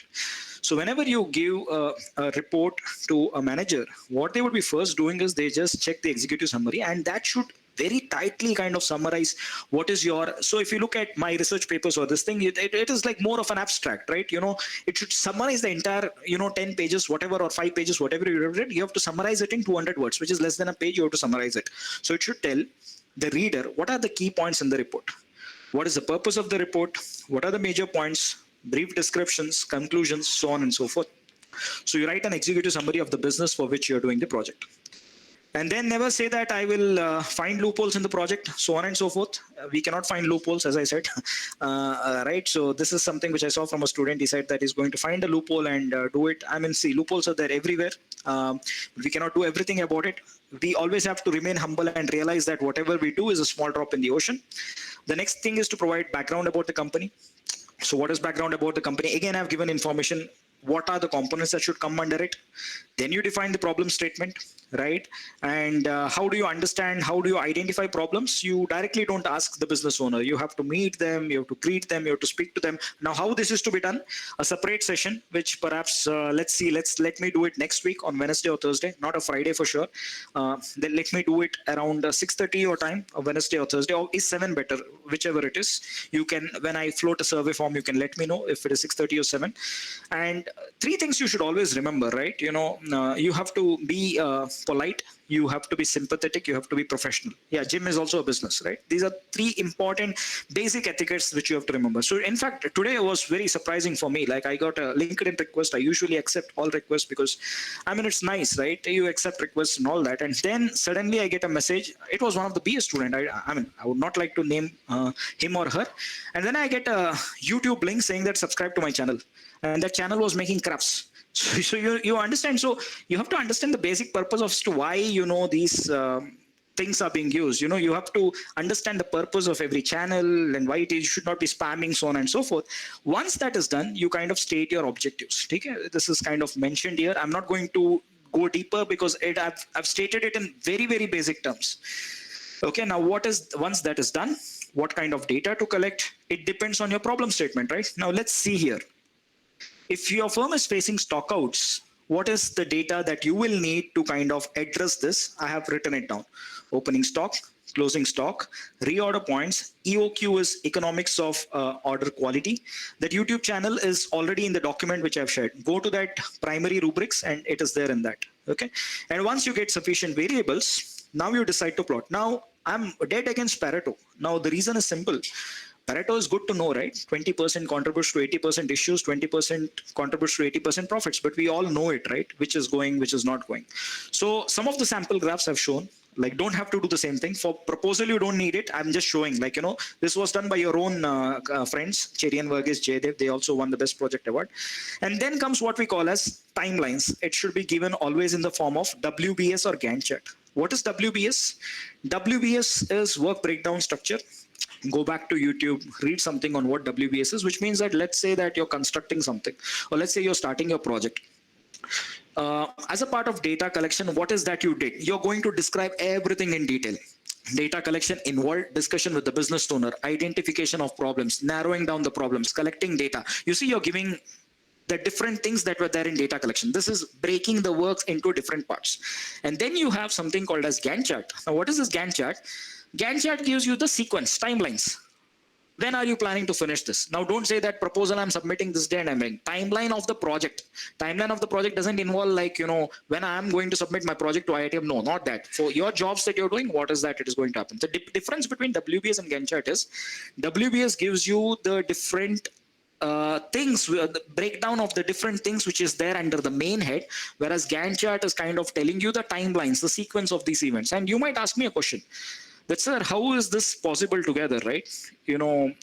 Should one be completed before the next comes? The answer is no. In many cases, the output for one section need not be input to the next, which means that you can do two things parallelly. For example, I can prepare my report and I can also kind of speak to the business at the same time, right? So that is what is referred to as, that is why you'll see that two things are in parallel, right, to each other. And then expected outcomes. Do not say that, do not do it by intuition. It should be completely based on your analysis, right? If your analysis is not coming right, go back to the business owners, disturb them, ask them what is happening and all that. Don't do Paretos. It is actually not of much use, right? And then there are certain things which I've written in red, which means you have to pay special attention. Documents are needed, page numbers, figure number, table numbers. I know that I should not be saying this, but I've still done it because my only objective here is to help you all and to make sure that you do well. And this is I'm not just doing it for this thing. I just genuinely want all of you to do well and succeed.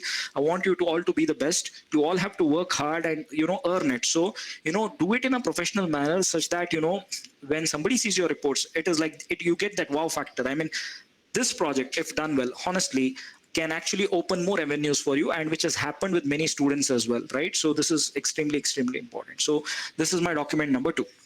Okay, is this fine? Second document as well, right? Yes, sir. Yes, sir. Now going to the secondary one. So I would not advise anybody to do this, because the quantum of work required is the same. Only difference is that you're not going to reach out to a business. You're going to collect yes, you can do that. You're going to collect data from online repositories like Kaggle, GitHub, company databases, etc.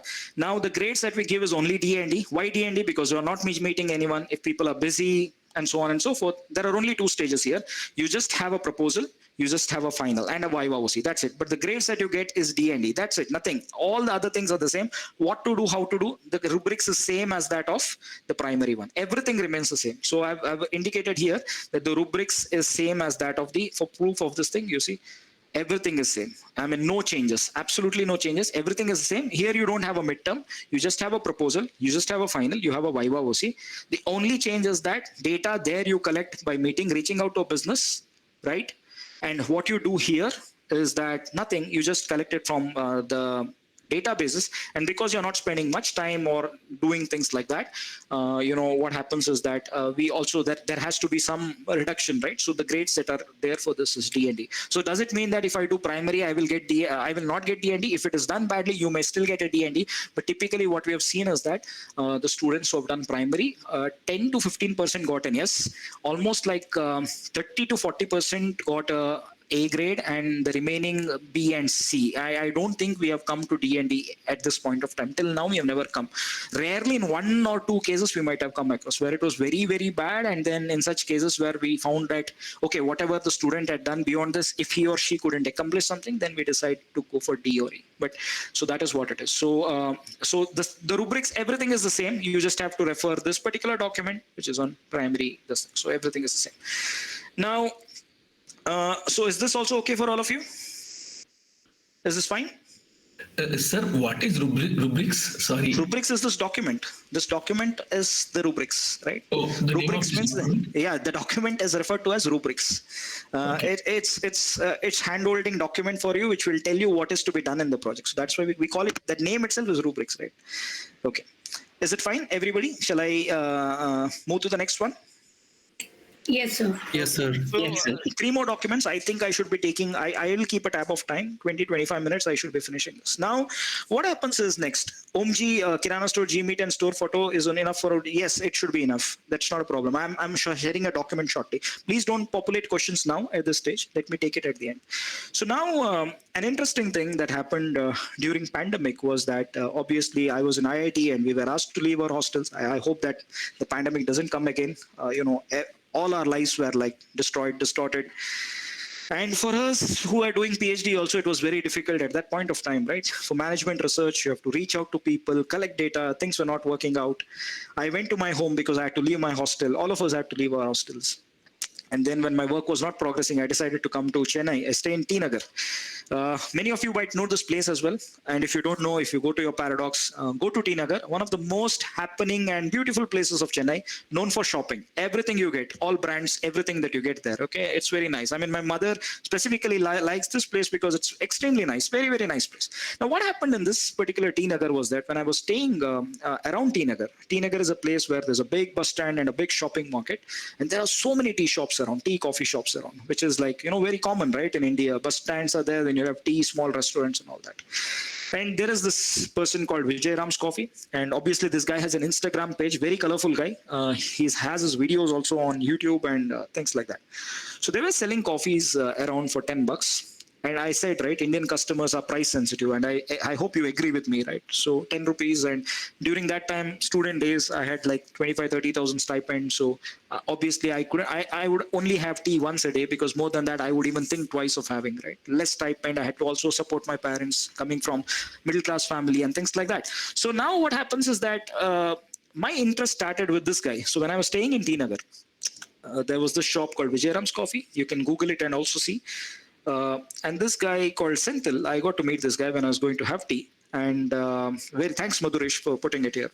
And what happens is that Senthil is a very colorful guy. I mean, almost like 45-50 years of age. And what this guy does is that he has two small coffee shops. Coffee and tea is what they sell, the bun and all that. He comes and speaks to customers, right? And his coffee was priced a little bit more than the others. While the others were selling for 10-15 bucks, this guy was selling for 22. Shop size is the same, quality was good. But in India, where sometimes we don't look for quality, right? We look for quantity, right? But then what was happening is that everybody came to him. And that was the magic which he had spun. And the reason was that this guy was very colorful. He visited every customer. Every customer he visited, he asked, how are you? How is our coffee? He used to speak all the time. And customers felt there was a kind of connect. Now, let's say that you have all come to this session. When you guys joined the session, there were around 500 students. Now, only 49 have dropped down. Okay. Now, 49 dropped down, which kind of indicates to me that, my perception is that you might perhaps have liked my session. That is one assumption. The second assumption is that you don't like my session, but you're just sitting here just because that you want to know what's there in this particular project. That is the second thing, right? So these are two possibilities, and I can validate. I'll get to know this only once I get your feedback later. Some of them write nasty, some of them might like it, some of them might not like it, so on and so forth, right? That is also a business problem for me, right? Later on, for IIT, in fact. Now, what happens with the Senthil is that this guy always spoke to a customer, whoever it was. He would come, smile, and speak. I'm from Karnataka, Mangaluru. I knew Hindi. I'm fluent with Hindi, and I speak Kannada. I speak 4-5 languages. I did not know Tamil, and so he spoke to me in English, and we connected very well, right? And he just asked me, where are you come from? And I said, like, IIT Madras, and he was like, very happy. Are you guys IITians? Are very good, this, that, and we start chatting, and this interaction, I just went to have coffees. That one coffees became two became three, and I just happened to go there just because of the interactions I had with this guy, right? It was pandemic, big pandemic, very cool guy, and it was very nice. And not just like me, many others also went to him. And the benefit, then I was like, one day I took a step back and I was wondering, like, why was this the case? And then I found out following things. One, there were 15 shops in the vicinity. 14 shops sold tobacco-related products. This guy did not sell tobacco. Point number one.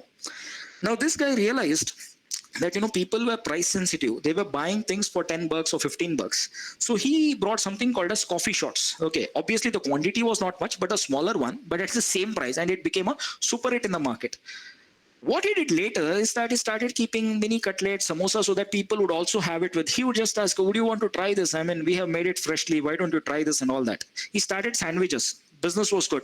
Later, when he realized that, it was not going as expected, he slowly phased it out and the customer didn't even realize it. Okay. And then what he knew is that this guy was very popular. He knew the immense power of social media. For those who kind of follow YouTube and all, there's a vlogger called as Irfan in Chennai, and he posts on food and things like that. And this guy invited him. I also didn't know this, right? And that point of time, I used to see YouTube, and that was a time where we had so many videos and all that. And this guy comes in, sips in coffee, and this became an instant hit. So he took feedbacks very seriously. Even if you say that, see, this coffee is like not, it's little cold or it is little bitter, he would make sure he'll replace it and even give it. Okay, and this list goes on. Now, what happened because of this, that this guy was so good, he didn't learn management, he didn't learn data analysis, but he took feedback from all of us. What should I be doing? And this guy was not maintaining stock. So at that point of time, I was not even in this particular program, right? And I said, do you maintain stocks of sales? How much is going? I asked how much cups goes. He says, sir, mostly around 800 to 1000 in a day. I said, how do you know? It could be more or less. We don't know, sir. It is. Then I said, why don't you kind of track it and all that? And then he started tracking it. And then he said, you're right. I mean, he was able to know the demand and supply, which day it was going, which time period it was going more, which time period it was going less, so that accordingly he could modify his resources. You're understanding what I'm saying? Early morning time was one of the time where the sales was more because people would go for morning walks and all that. All this information wasn't available with him earlier. It was just based on conventional wisdom. The time between 10 to 12:30 is where the business is not that much. It picks up again between 1 to 2:30 because people go for lunch and they also prefer to have coffee, tea. And then it starts peaking at 5 again and goes up to 6:30. So then he modified his resources accordingly based on these things. I mean, he understood all these things pretty well. I mean, he used to do it on conventional wisdom, but he understood all this. And because of this, this person realized, this person did customer acquisition and retention successfully. It is very difficult to do two things. There is customer churn. Customers never stay with you, right, for a long time. I buy one brand, I go to the next brand. We switch in B2C. The switching behavior occurs. If those who are interested can attend my next class, maybe next week. But what happened is that, the beauty of this was that, this guy was so good that he was able to do customer acquisition and retention, and there was no cost because this guy was a people's man, and he had trained also his staff in such a way that staff would also speak to everybody. So you see that, what do you say? We have power distance index, right? In India, there is power distance index, whereas here we don't have. I call my director by name. But here, in India, when I do that, I cannot do that. Always that comes to my mind. Even though I address my colleagues, my seniors as sir and madam, they're not comfortable with it because the power distance index is less, whereas there it is higher, right? So, he was very good at it. So many things started coming in. This is really a success story. You have to go visit and see his store yourself, and you will be really happy about his kind of achievements. And just based on that 3 months of interaction I had with him, I made this case study. I also told him that tiny case I'll do it, and he was more than happy because it is also free publicity for him, right? So he was very, very happy. Okay. Now 3 more documents before I kind of close it. Is it kind of boring for you guys? No, sir. No, sir. No, sir. No, sir. We are enjoying. Okay, so now No, sir, this story was actually pretty interesting. Yeah, so I made a lot of cases. One of my cases has come in Harvard recently. Maybe I'll take next time and I'll explain, because in the interest of time, I have to take questions. But I wrote a case for Harvard. I don't think it's available in public domain, but I can just post it for you here. And Vijay Ram says filter coffee is looking very tasty. And especially the cup too. Yeah. No, it is good, right? So just wait. Okay, I'm just like, this is one of my, okay. So this is one of my case which I recently published in Harvard. It's a true story as well. It was very difficult to publish here. After 2 years we got it, but it's a true story of a pilot. You can read about this. This is no access for you guys because it's Harvard and it's a paid access, but I'll just explain to you in one of my sessions as to what it was, right? And how we computed break-even points, so on and so forth. So now then I've made a question on FAQs. I know that there are so many people with doubts. So many of you have doubts, and that is why what I did is an exhaustive list of questions were made, and whatever questions that I got from you, we have made all an FAQ, right? How many terms I should register, how to score more marks, TAs, do they have more knowledge than us? I just want to tell you that all our TAs are MS or PhD from IIT Madras, and they hold master's degree or above. right? And TAs do not cut marks like that. They are superly, very well trained. In fact, they're much better than me. I always like in my team, I make sure that.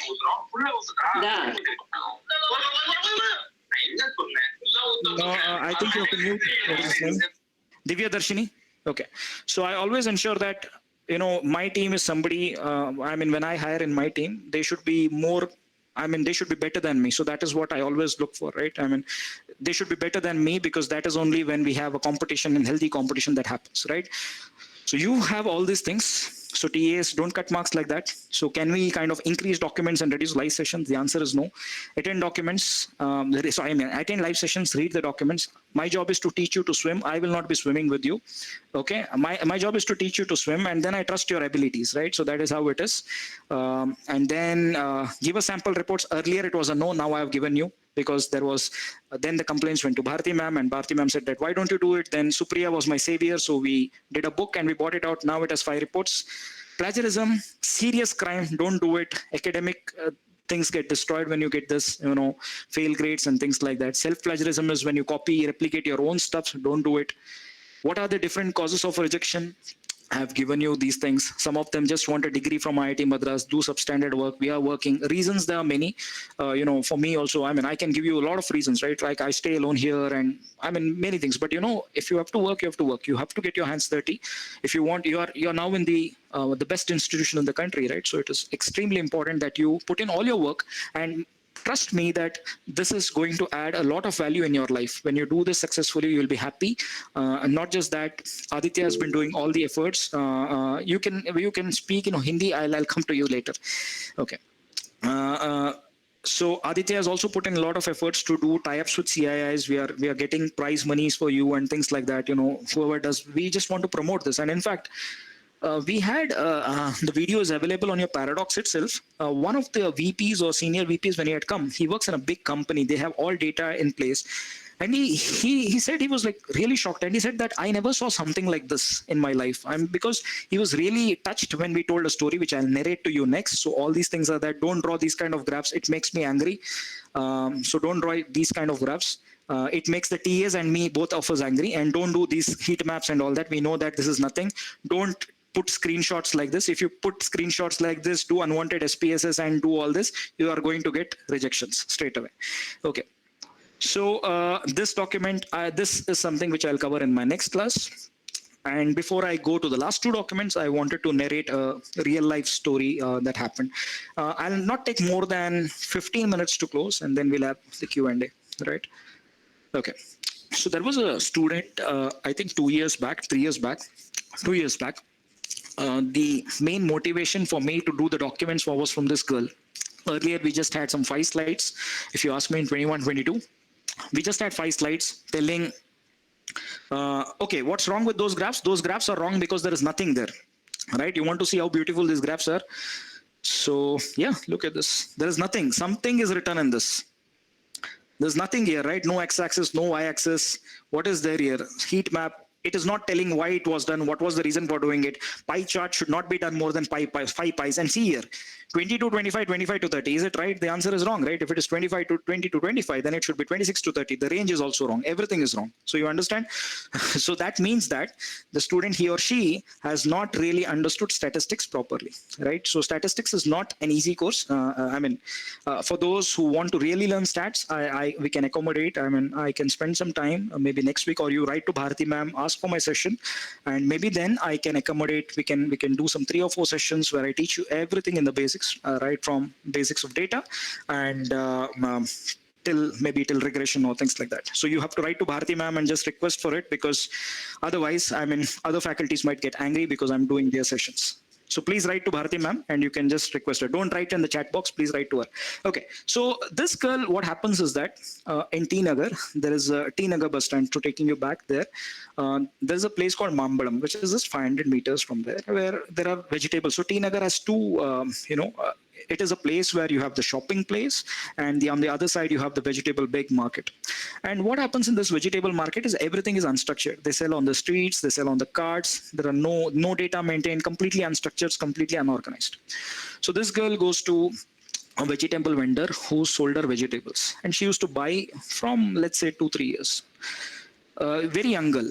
And then she asked him for data, which was not the thing to be done. How to do it, I'll tell you in the next class to preserve your interest. And then what happens is that the person could only speak in the language, right? The Tamil language, which was there, which is right. And then he was very scared. What will you do with this? Our business is only 1,000 rupees in a month. And she was shocked. He was selling so many vegetables. In 1 month, he's making a profit of 1,000 rupees. In that 1,000 rupees, he has to pay for his electricity and other things. And what was remaining with him is barely 300, 400 rupees. He used to cook with the vegetables that he had.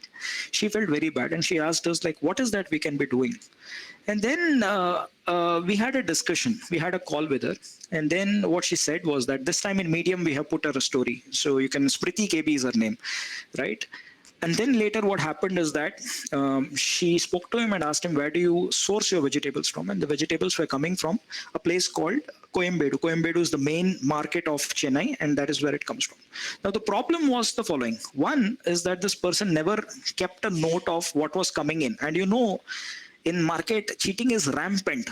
Okay, you understand, right? People are crooks to the core in the market, right? Because I have been in Mandi, and because my brother does wholesale business, I know that people are crooks to the core. A lot of opportunistic behavior, foul language. People are, I mean, no ethics followed, opportunistic behavior, self-interest, name it anything, everything is there. He orders, let's say, 10 kgs of cauliflower. He gets like 8.5 kgs. He did not wait. And in that also little bit was rot. He bought in vegetables which was not getting sold. And he did not buy vegetables which were getting sold. So you see, clearly there was a mismatch, demand-supply mismatch. And then later she said about data. He said, what data? Then she asked him to note it things on a paper and noted. She went every day and collected this data for 1 month. And then later she found out that there was a big mismatch. Right? So whatever he had ordered wasn't coming. So which means he was getting cheated. He was scared, thinking what will be the repercussions. He was happy with the 1,000 he was getting.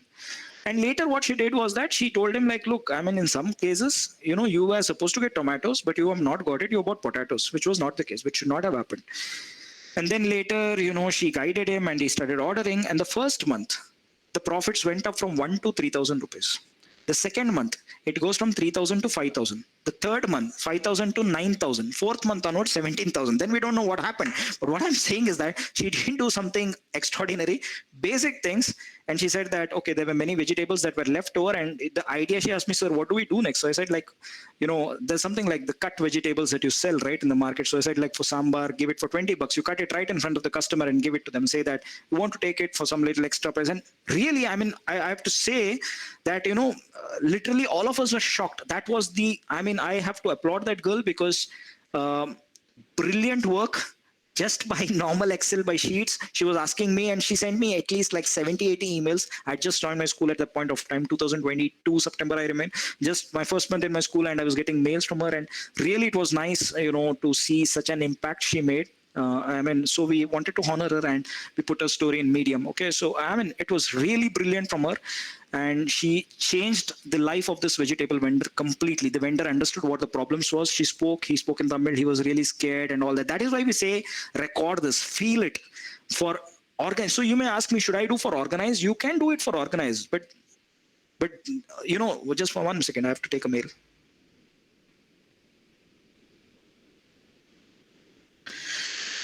So for organized, what happens is that, you know, they anyways know things, but that doesn't mean that are they free from errors? The answer is no. They also do a lot of errors, right? In organized businesses also, there are a lot of errors that keep happening. But there is something called as blind spot, which means that I can see, but they cannot see. So, you know, that is an opportunity for you. So when I was working for a company, after my engineering, I'm an engineer by profession. So I did my engineering and masters. And when after that, my interest changed into B2B marketing and sales. Though I mean, I had a perfect CV, perfect profile. I had everything in my CV. What my interest started to go in this particular directions, more of marketing and sales, because I was kind of interested more on the B2B side. That is what made me switch my career from engineering to kind of back marketing and so on and so forth. And then what happens is that we saw the transformation, and that made me kind of document everything. Right, you know, I started making documents. So many queries started coming on discourses. That is when I started making documents and documenting it. And you see, at the end of the day, when I see this is I can certainly say the number of documents which I have created. I mean, with the help of Aditya or Lakshmi Supriya, who's here. I mean, it is the highest across any course in the program. I can certainly say that the quality and the quantity is very good that we have done, and it is done in very simpler terms. Okay. Except engineering. No, I have done my engineering as also. I was a geek, so I did both. I enjoyed my engineering. I did well there, but I also like this, so that is what I did. Okay, so now this is based on my own shop, we had to identify problems, and what we did is that my brother, he's also an engineer, by the way, so, but he's running my dad's elder brother's business, which is wholesale thing. And when we were like going around, so you should be knowing that there are two kinds of trade, right? General trade and modern trade. Modern trade is your lifestyle, your Reliance and all that. General trade is your Kirana stores and stuff like that. But in India, it is 60 to 70% in India. The business is run by general trade. It's called GT. And what are the different problems that we identified post speaking was the following: opportunistic behavioral practices by employees, neighboring shops. So what these buggers do is that they are criminals. What they do is that they simply call you as a customer and they say that what is the price of tur dal? So they know what price we are selling, and they would keep 50 paise less and sell it. And as I said, that we are price conscious customers, right? Customers go away. So now this was a problem identified. Can I do an analysis with this? The answer is no. Why? Because this is very abstract. There's no data available with me to do this. The second thing is price bidding to win a customer. Now, read this. I cannot kind of explain this thing to you, because it's a long way for me to explain, a long class as well. But price bidding is that I'll give you less price, buy it from us and all that. Is this data available? The answer is yes. So can we work on this problem? The answer is yes. Customers purchase on credit and repay in 5 to 10 installments. This is really the case even today, sometimes even default. Whenever people buy from wholesalers, the ones that you buy in Reliance Fresh, the ones that you buy in Big Bazaar, which is now defunct, right? Spencer's, More and all that, or any supermarkets that you see, they buy it from these wholesalers. They clean the package, because we are wholesalers, we know it. They clean the packet very nicely. What we get, for example, the tur dal, I'm just giving a number. I don't know the exact price, I'm giving you the number. The tur dal, let's say that we sell it at 100 rupees. The retailer buys it from us for the same price, but they have to buy it in volumes, which means the minimum they can buy is 50 kgs from us, right? Now, what the retailer does, they clean all this, like the data cleaning, and they do a little bit of cleaning. The same tur dal comes to you for 145 rupees, packed in a very nice pack. You see the margin difference? So you might ask me 45 rupees difference, but yes, you see they're buying volumes, but we cannot buy 50 kgs, right? They do it. So you see, that is what. Can we do something on this? The answer is yes. Presence of middlemen agents in the business, where middlemen are also there. One of my friend was there, in fact, during my PhD, now a prof. So he was telling me that they were staying in a remote place. You won't be surprised. The agents took tender coconuts from them at 1 rupee in 2018, 1 rupee. They sold it outside for 30-40 bucks. Again, can we do something about it? The answer is no. We don't have much information, right?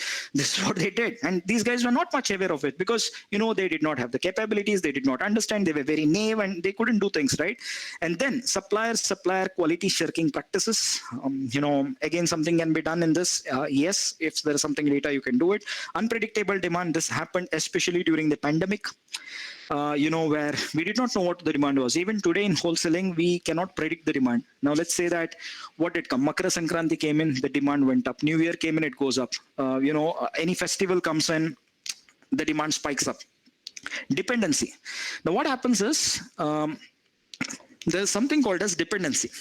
Now, in B2C, the dependency is less, which means that you can switch easily. I don't like lifestyle, I switch to Zara. I don't like Zara, I switch to pantaloons. I don't like pantaloons, I switch to Raymond.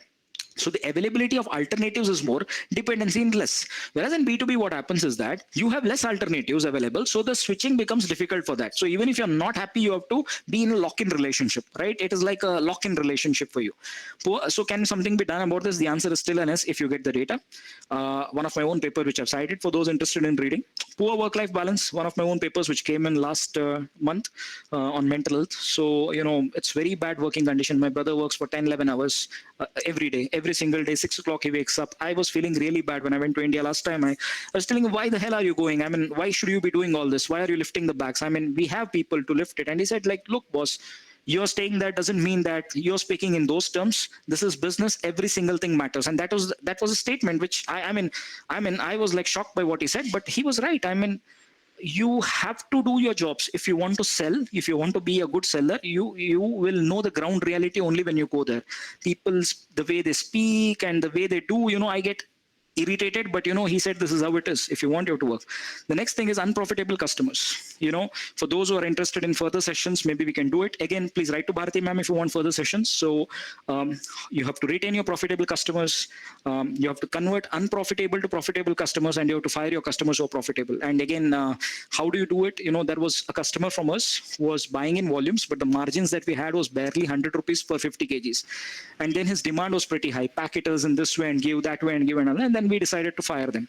Or we said that, okay, we do this packing for you, but you pay us 30 rupees extra per kg. And that is how you convert unprofitable to profitable. Get it? And then finally, which is very, then there is something called as loyalty is conditional. Though I told you that B2B customers tend to be price sensitive, right? Price insensitive. That may also not be the case. In some cases, they are price sensitive also. It depends on other factors. If you're interested, read on that paper. And then the last thing, this happened recently when I went as well. Bribes, like the officers are there, they come and, what do you say? These traders also won't follow certain things. And so the official, penalty is 50,000 and they speak to this officer and settle it for 30, 35K. It happens right openly in the market, right? But can you do something about it? The answer is no. Lobbying, which is what you said, right? Which is right. And I saw it from my own eyes, right? Everybody knows it, right? It has reduced now to a large extent, but still it happens, right? So now you see 11 problems are identified. Now out of this 11 problems, how many can be data driven? Maybe 3 or 4 problems are the ones which I can work with the help of data. Do you get it? Is it kind of clear? How it is, how I identified problems and what problem I can now use to solve it. This is how you have to approach. Now, how to do it and all, next class. And final document, proof of originality, which all were asking me, what is needed. See, the thing is, it is always important to establish credibility, whether it is research, whether it is whatever you're doing, it's important.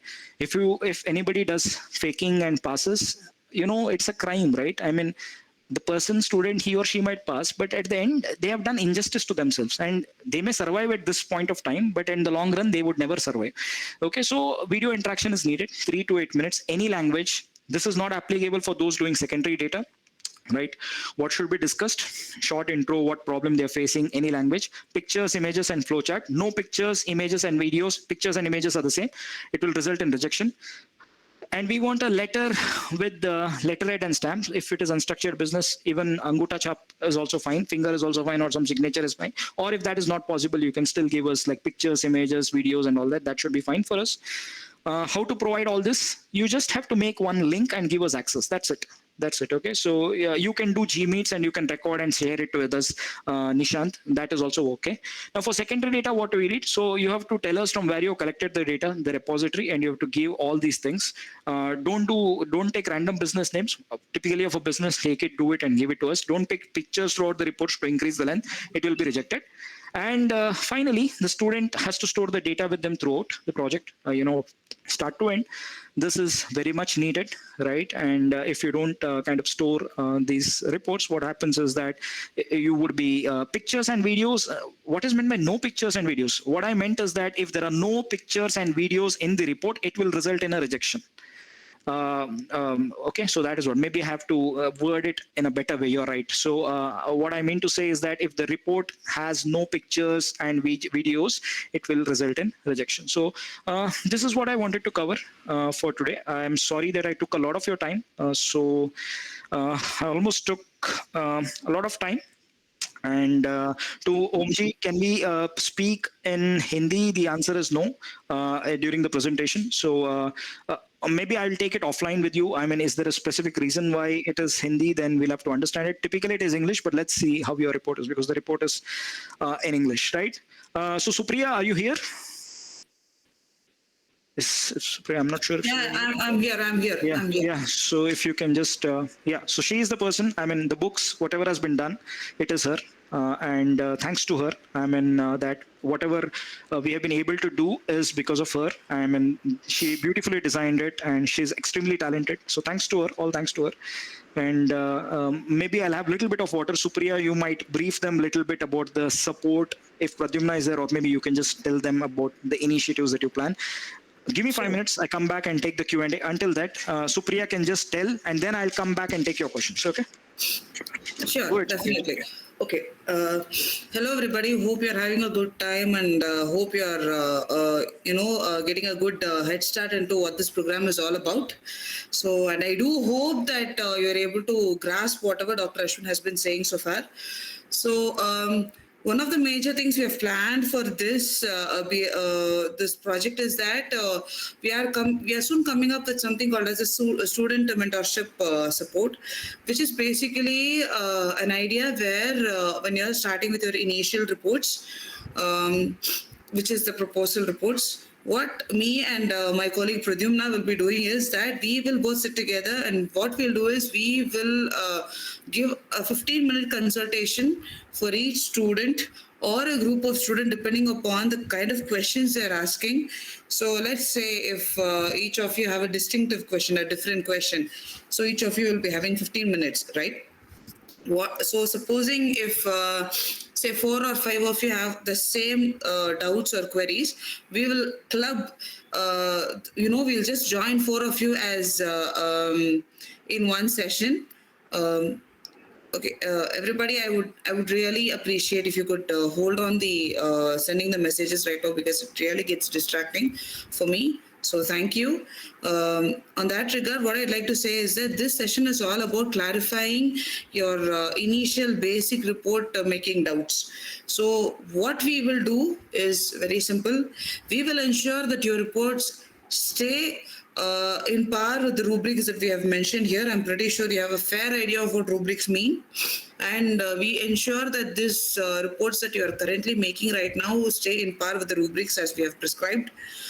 Number 2, this idea is so that 2 things happen. 1, the number of desk rejections go down significantly in number. Point 2 being that the faculties who are correcting your reports will not have much of an overload, and there will be a lot of approvals also. So the idea is that at the grassroots level, if we are able to address the idea of proper report making and ensure that you all consistently sit together and make reports, this would be great. So what we will do is that point number 1, we'll give you feedback on how your report should adhere to the rubrics.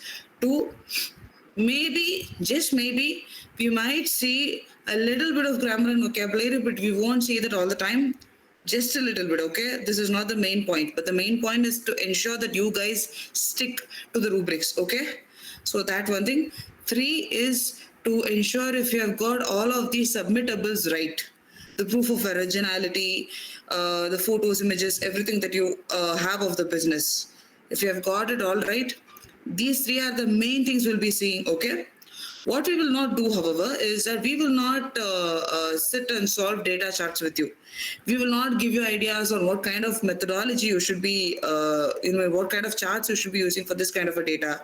We will not give you insights on how you can clean your data or how you can go with the database technicalities. Those are all things that you are supposed to do. Got it?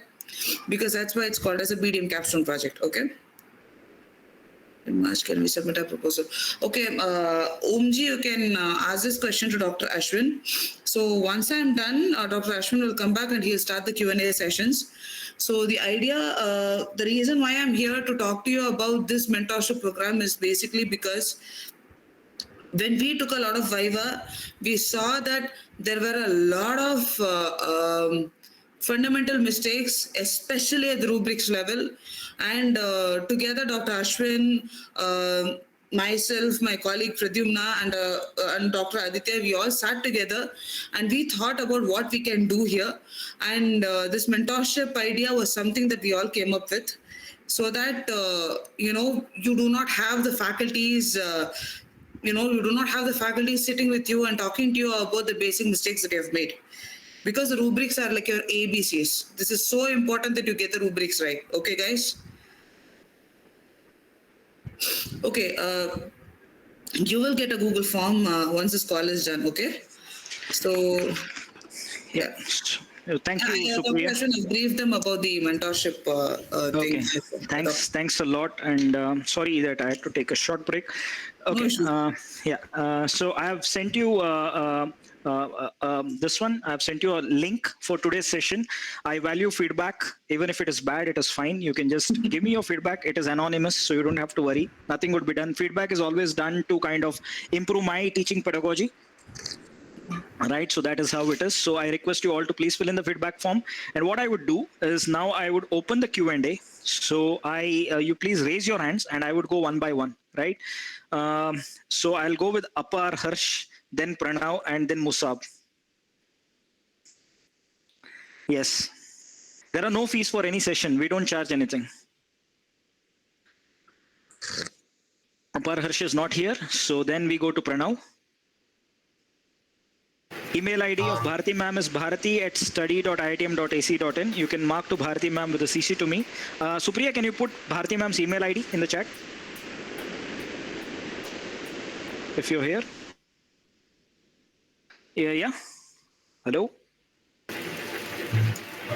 Sir, Hello? can I speak or? Yeah. You can go ahead. Okay. I thought you were Pranav. Yeah. Pranav, go ahead. Yes, sir. So basically, I just wanted to ask about asking the companies for data. So basically, some of the data that we have to ask the companies that we have to use for analysis, like if they are facing problems, some of this data would definitely be confidential. So you don't have to use everything which is confidential, right? As I said, whatever data they're okay with sharing, you can use them. See, in the next class which I do, preferably on a Wednesday or Thursday next week, I'll tell you what is that you need to ask. Okay, and what also happens, you need to keep one thing in mind. When you do some basic analysis and show it to them, and if let's say that they're happy, that might give them the confidence. It is always like confidence, right? When you give me something once, I see it, I'm happy, then I go to the next stage. So that is how it always works. That is something which I would brief in the next class. So next class would be around Wednesday, sir? Yes, next class is on Wednesday, Thursday, because I'm going to take only 2 more classes for you this term, and then I'm done. Then it's with Aditya and my friends. Because I have my teaching, I have my research after that. So I typically take 3 or 4 sessions. Okay, sir.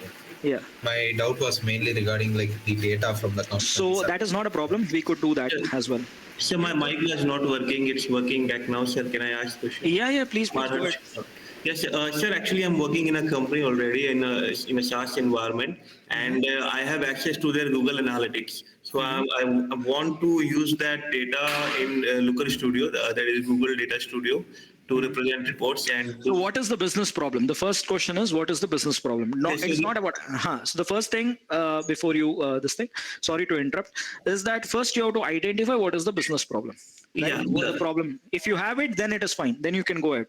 Yes, the business problem is that they are not getting paid subscriptions. They have some 2,000 active users on the website, and they are actively working on it. They have their stores ready. It's actually a kind of an e-commerce setup with a WhatsApp feature with it. Okay. So it's being used by 2,000 people, but they are not getting paid subscription for it. So there is a problem. Okay. And the thing is, I will take their data. So will I have something written from IIT Madras that the data? There is a form that would be given. I think it is all loaded on your dashboards already. So there is a form. So it is already available. Yeah, it is already available. So you can just download it. So we have all done the pre-work, right? We have anticipated what you guys want, and we have done it already. So so Suyash, maybe you can tell them where is it available. Sir, this is authorization letter. Authorization letter, correct. So there is an authorization letter. It is made available in your portal. You can download it from there, right? It's in the documents for download section. Yeah. Just one follow-up question on this. If I will be giving them solution, because solution could mean anything. I mean, I work as a performance marketer, so there is possibility of me running advertisement for them. But if I give them solution in a plain, in a report format, will that be accepted? No, you have to adhere to what we do, right? I mean, if you have to give it in a way which we have asked for. Okay. This is something which you're submitting to us, right? So you have to do it. So you have to do it the way we want, because that is the reason we have given rubrics. So you have to go it that way. And will I have to also prove the solution is working? Because it's not like that. If you have some added things, it is always nice to have, right? See, I'll tell you one thing.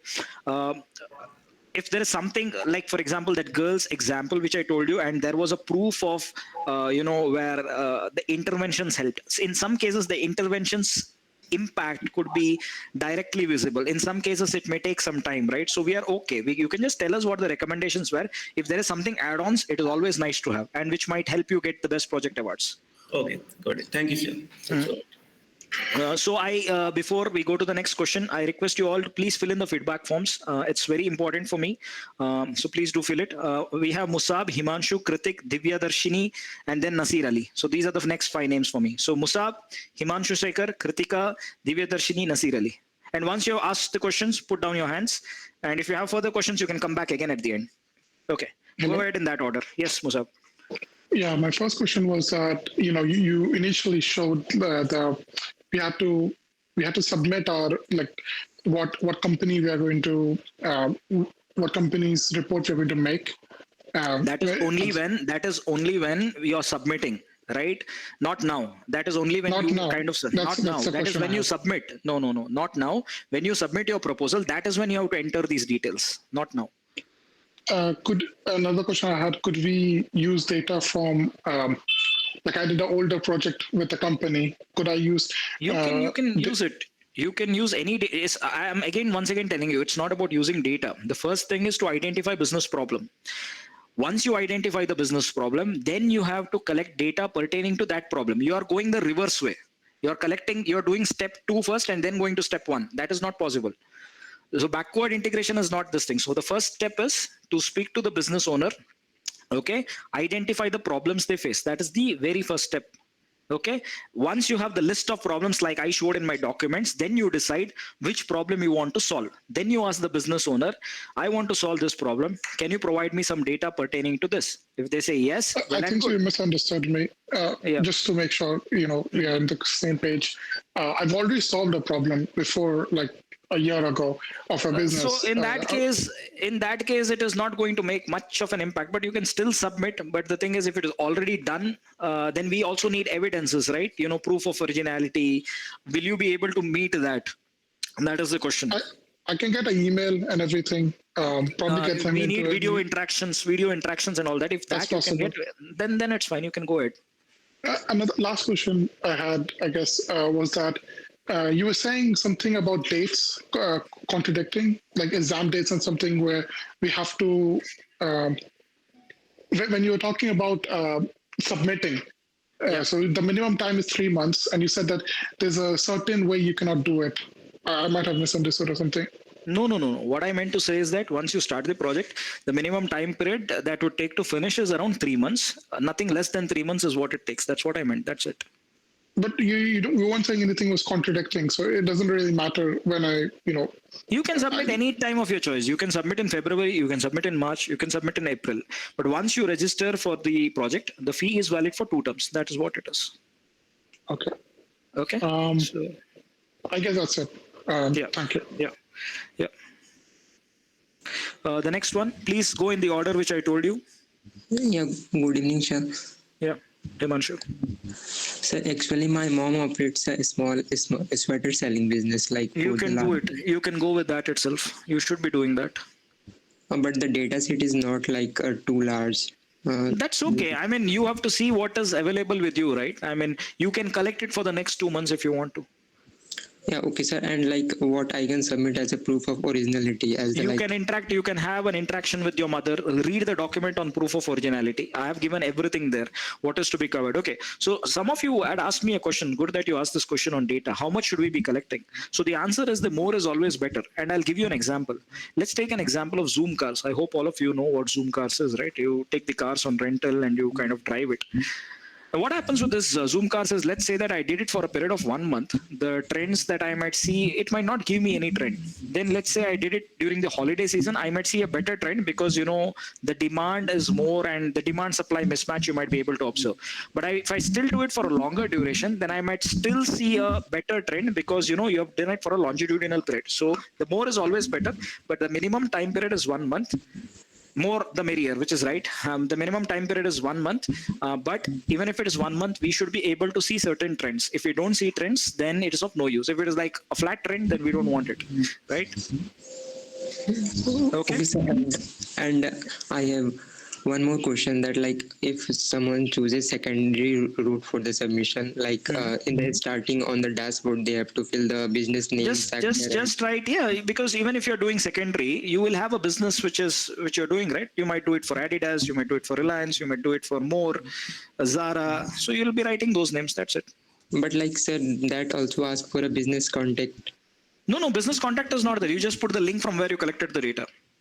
Yeah, okay. And like if someone took data from the internet, and like there are a lot of projects already done on those data, to like if then it should be different, right? Then it should be different. Whatever you've done, see what happens is, let's say that you copy pasted same thing.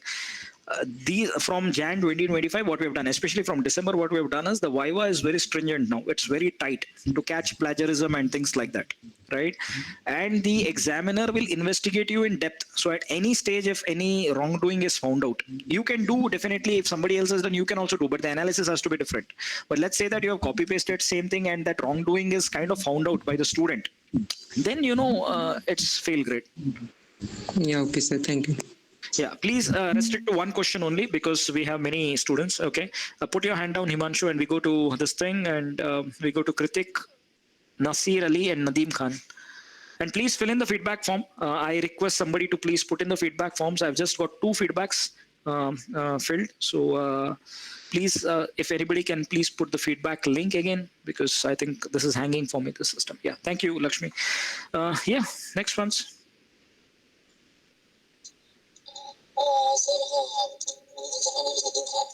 I cannot hear you, Nadim. I cannot hear you. There's some problem. No, I think there's some problem with your mic. I cannot hear you. You can come back again later. Okay, I'll go with Kritik. Hello, sir. Am I audible? Yes, Kritik, go ahead. Yeah. Sir, if we have any business, most of the businesses in India are seasonal. But whenever we suggest any changes or some effective solution, will it going to work? Because I don't know whether... No, it's not like that. This is a recommendation. This is a recommendation that you make. Taking or not is left to them, right? Like, for example, okay, for my own business, my father's, my brother's own business, when I kind of made a recommendation to him based on this thing, and he implemented it. But you know what happened was that this implementation took time. I mean, to see the results, it really took time, right? It took us 2 months to understand what was actually happening, because it was not very easy and so on and so forth. So there was a question on how many percentage of students took secondary. It is very less. It is less than 10%. 90% have gone for primary, because trust me, this adds a lot to your CV. Whatever, irrespective of whatever you get, this really adds to your CV if done well. And trust me, because the documents have been crafted wonderfully. This is, you all are good at stats and running the models and things like that. But what actually at the end matters is how you have crafted a story, right? How is your movie, how you have crafted it. That is what really matters. So it is very, very important for you. And this also, I'll tell you, some of the students told me they were introverts. We don't go out. Even I was an introvert before. I was thinking, why should I meet somebody? It was only when I came in my PhD program, I kind of realized then, way back, that it is important that I have to go and meet people. That is only when when you meet people, you get knowledge, you learn from different people. That experience is needed, right? So project's supposed to be in PDF. You have to make a PDF and upload it. Okay. Sir, and one more thing, many times I see that people will be recommending how to optimize things or how to bring benefits. But what if we propose something like instead of selling to the general people, you can resell to some other business, so that you can. Stock... No, you can. I mean, see, that again depends, right? For example, my dad's elder brother, when I proposed him something, he did not want to buy laptops in first place. They were people who strongly believed that you have to write in books. But then when GST and other things started coming in where you have to do the e-filing, that is when he was caught.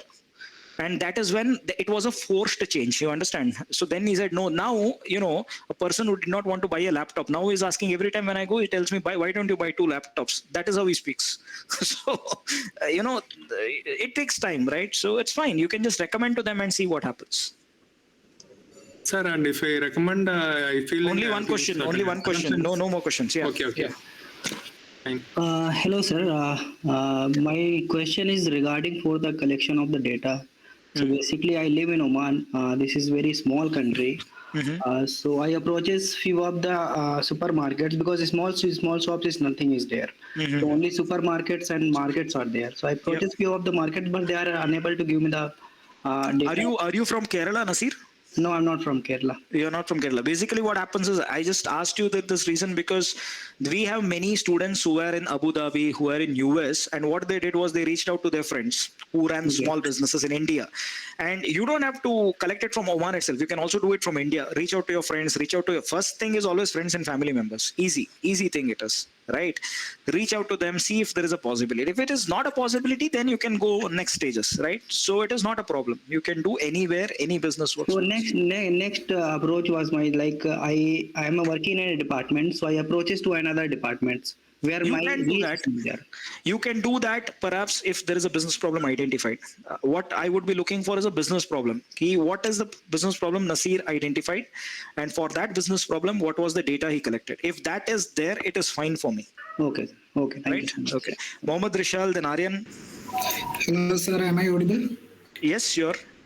Sir, I know a business who is actually renting digital devices like laptops, TVs, etc.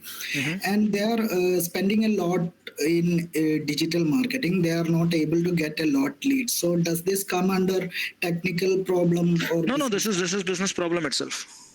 Okay. So I can take that. Yeah, you can take it and you can work. It's a technical problem in the sense app update. Some of them tell us that app updates happened, this update with it, that update with it. That's not a business problem, right? That's some technical updates which you're doing. Business problem is something that if you don't fix it, it has an impact on your business, on your money, on your profits, on the people that are there. So that is what a business problem is. So mostly in this, I would be dealing with the technicalities into this digital marketing SEO thing. So yeah.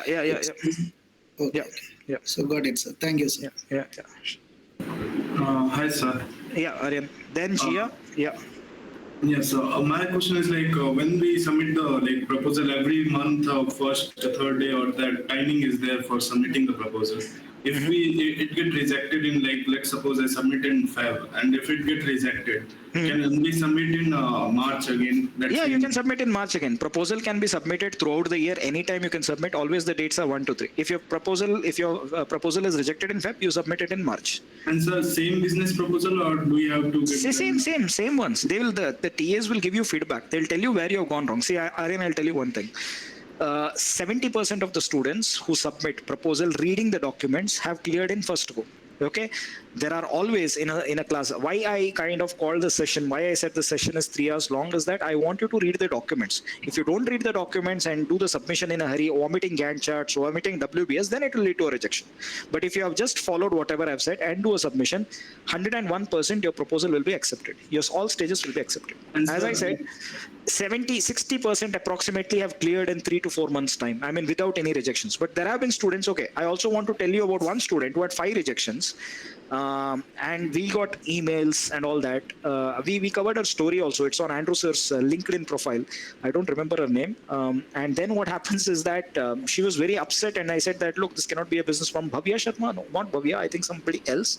And we have covered it on LinkedIn, and she has written it also. And she went on to win the best capstone project. She was in denial in the beginning, and later she realized what the problem was, and then she went back and did it. Then next, in in just 2 months, she was able to do everything. She worked very fast. Sir, what happens when we collect the data? Sometimes first starting everything goes good and all, but when in the middle of analysis and all, something the result comes hilarious. Don't worry. So that is why what we have done now is, as Supriya kind of indicated, we have got an expert on board. Supriya, along with there is a guy called Pradyumna. An email will come shortly. So we have got an expert on board, and I mean, obviously they will not do the analysis, but you can take feedback from them by booking slots. Right. So, but if we go wrong, if you make something, so we have to go start from beginning, or no, you don't have to start from beginning, right? If which stage is rejected, only that stage you do again. That's it. Even after 2 terms, let's say after 2 terms you just finish midterm, That doesn't mean that in the next term you have to start again from proposal. No, if you've completed midterm, you do from final. That's it.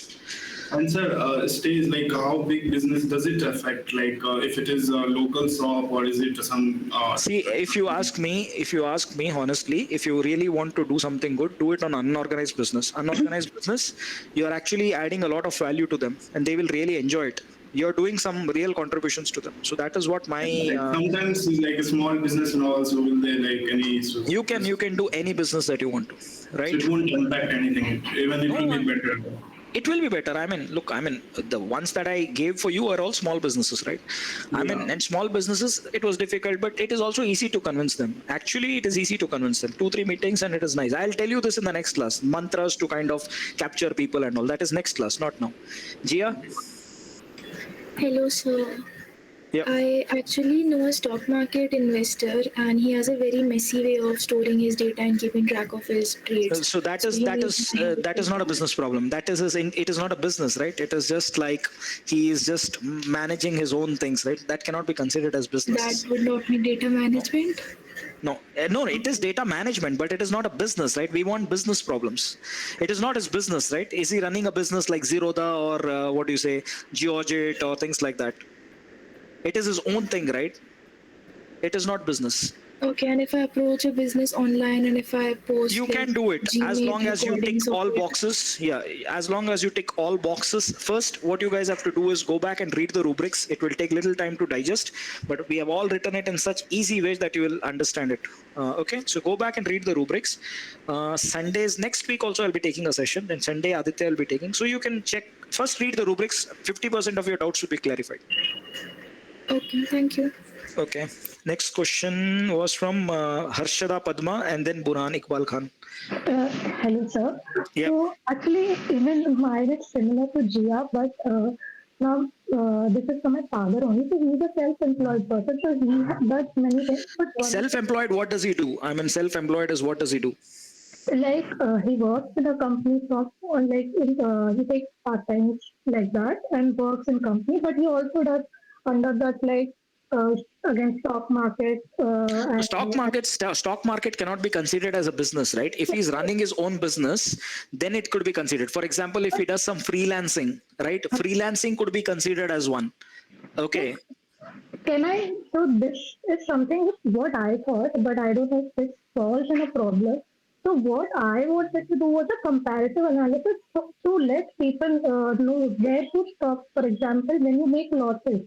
So I wanted to compare it with FD rate or standard rate, which you will definitely get this amount of money in return. No. That is specifically for you guys, right? That is for an individual. So it is not a business problem.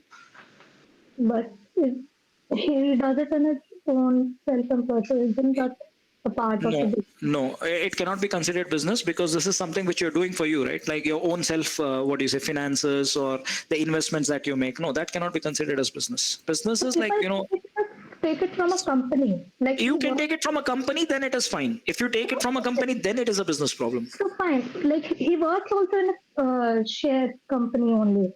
Then it is fine. Then you can find out. But again, share companies, the kind of problems that you can find out there could be churn rate. This could be one thing for you. That is what I'm asking.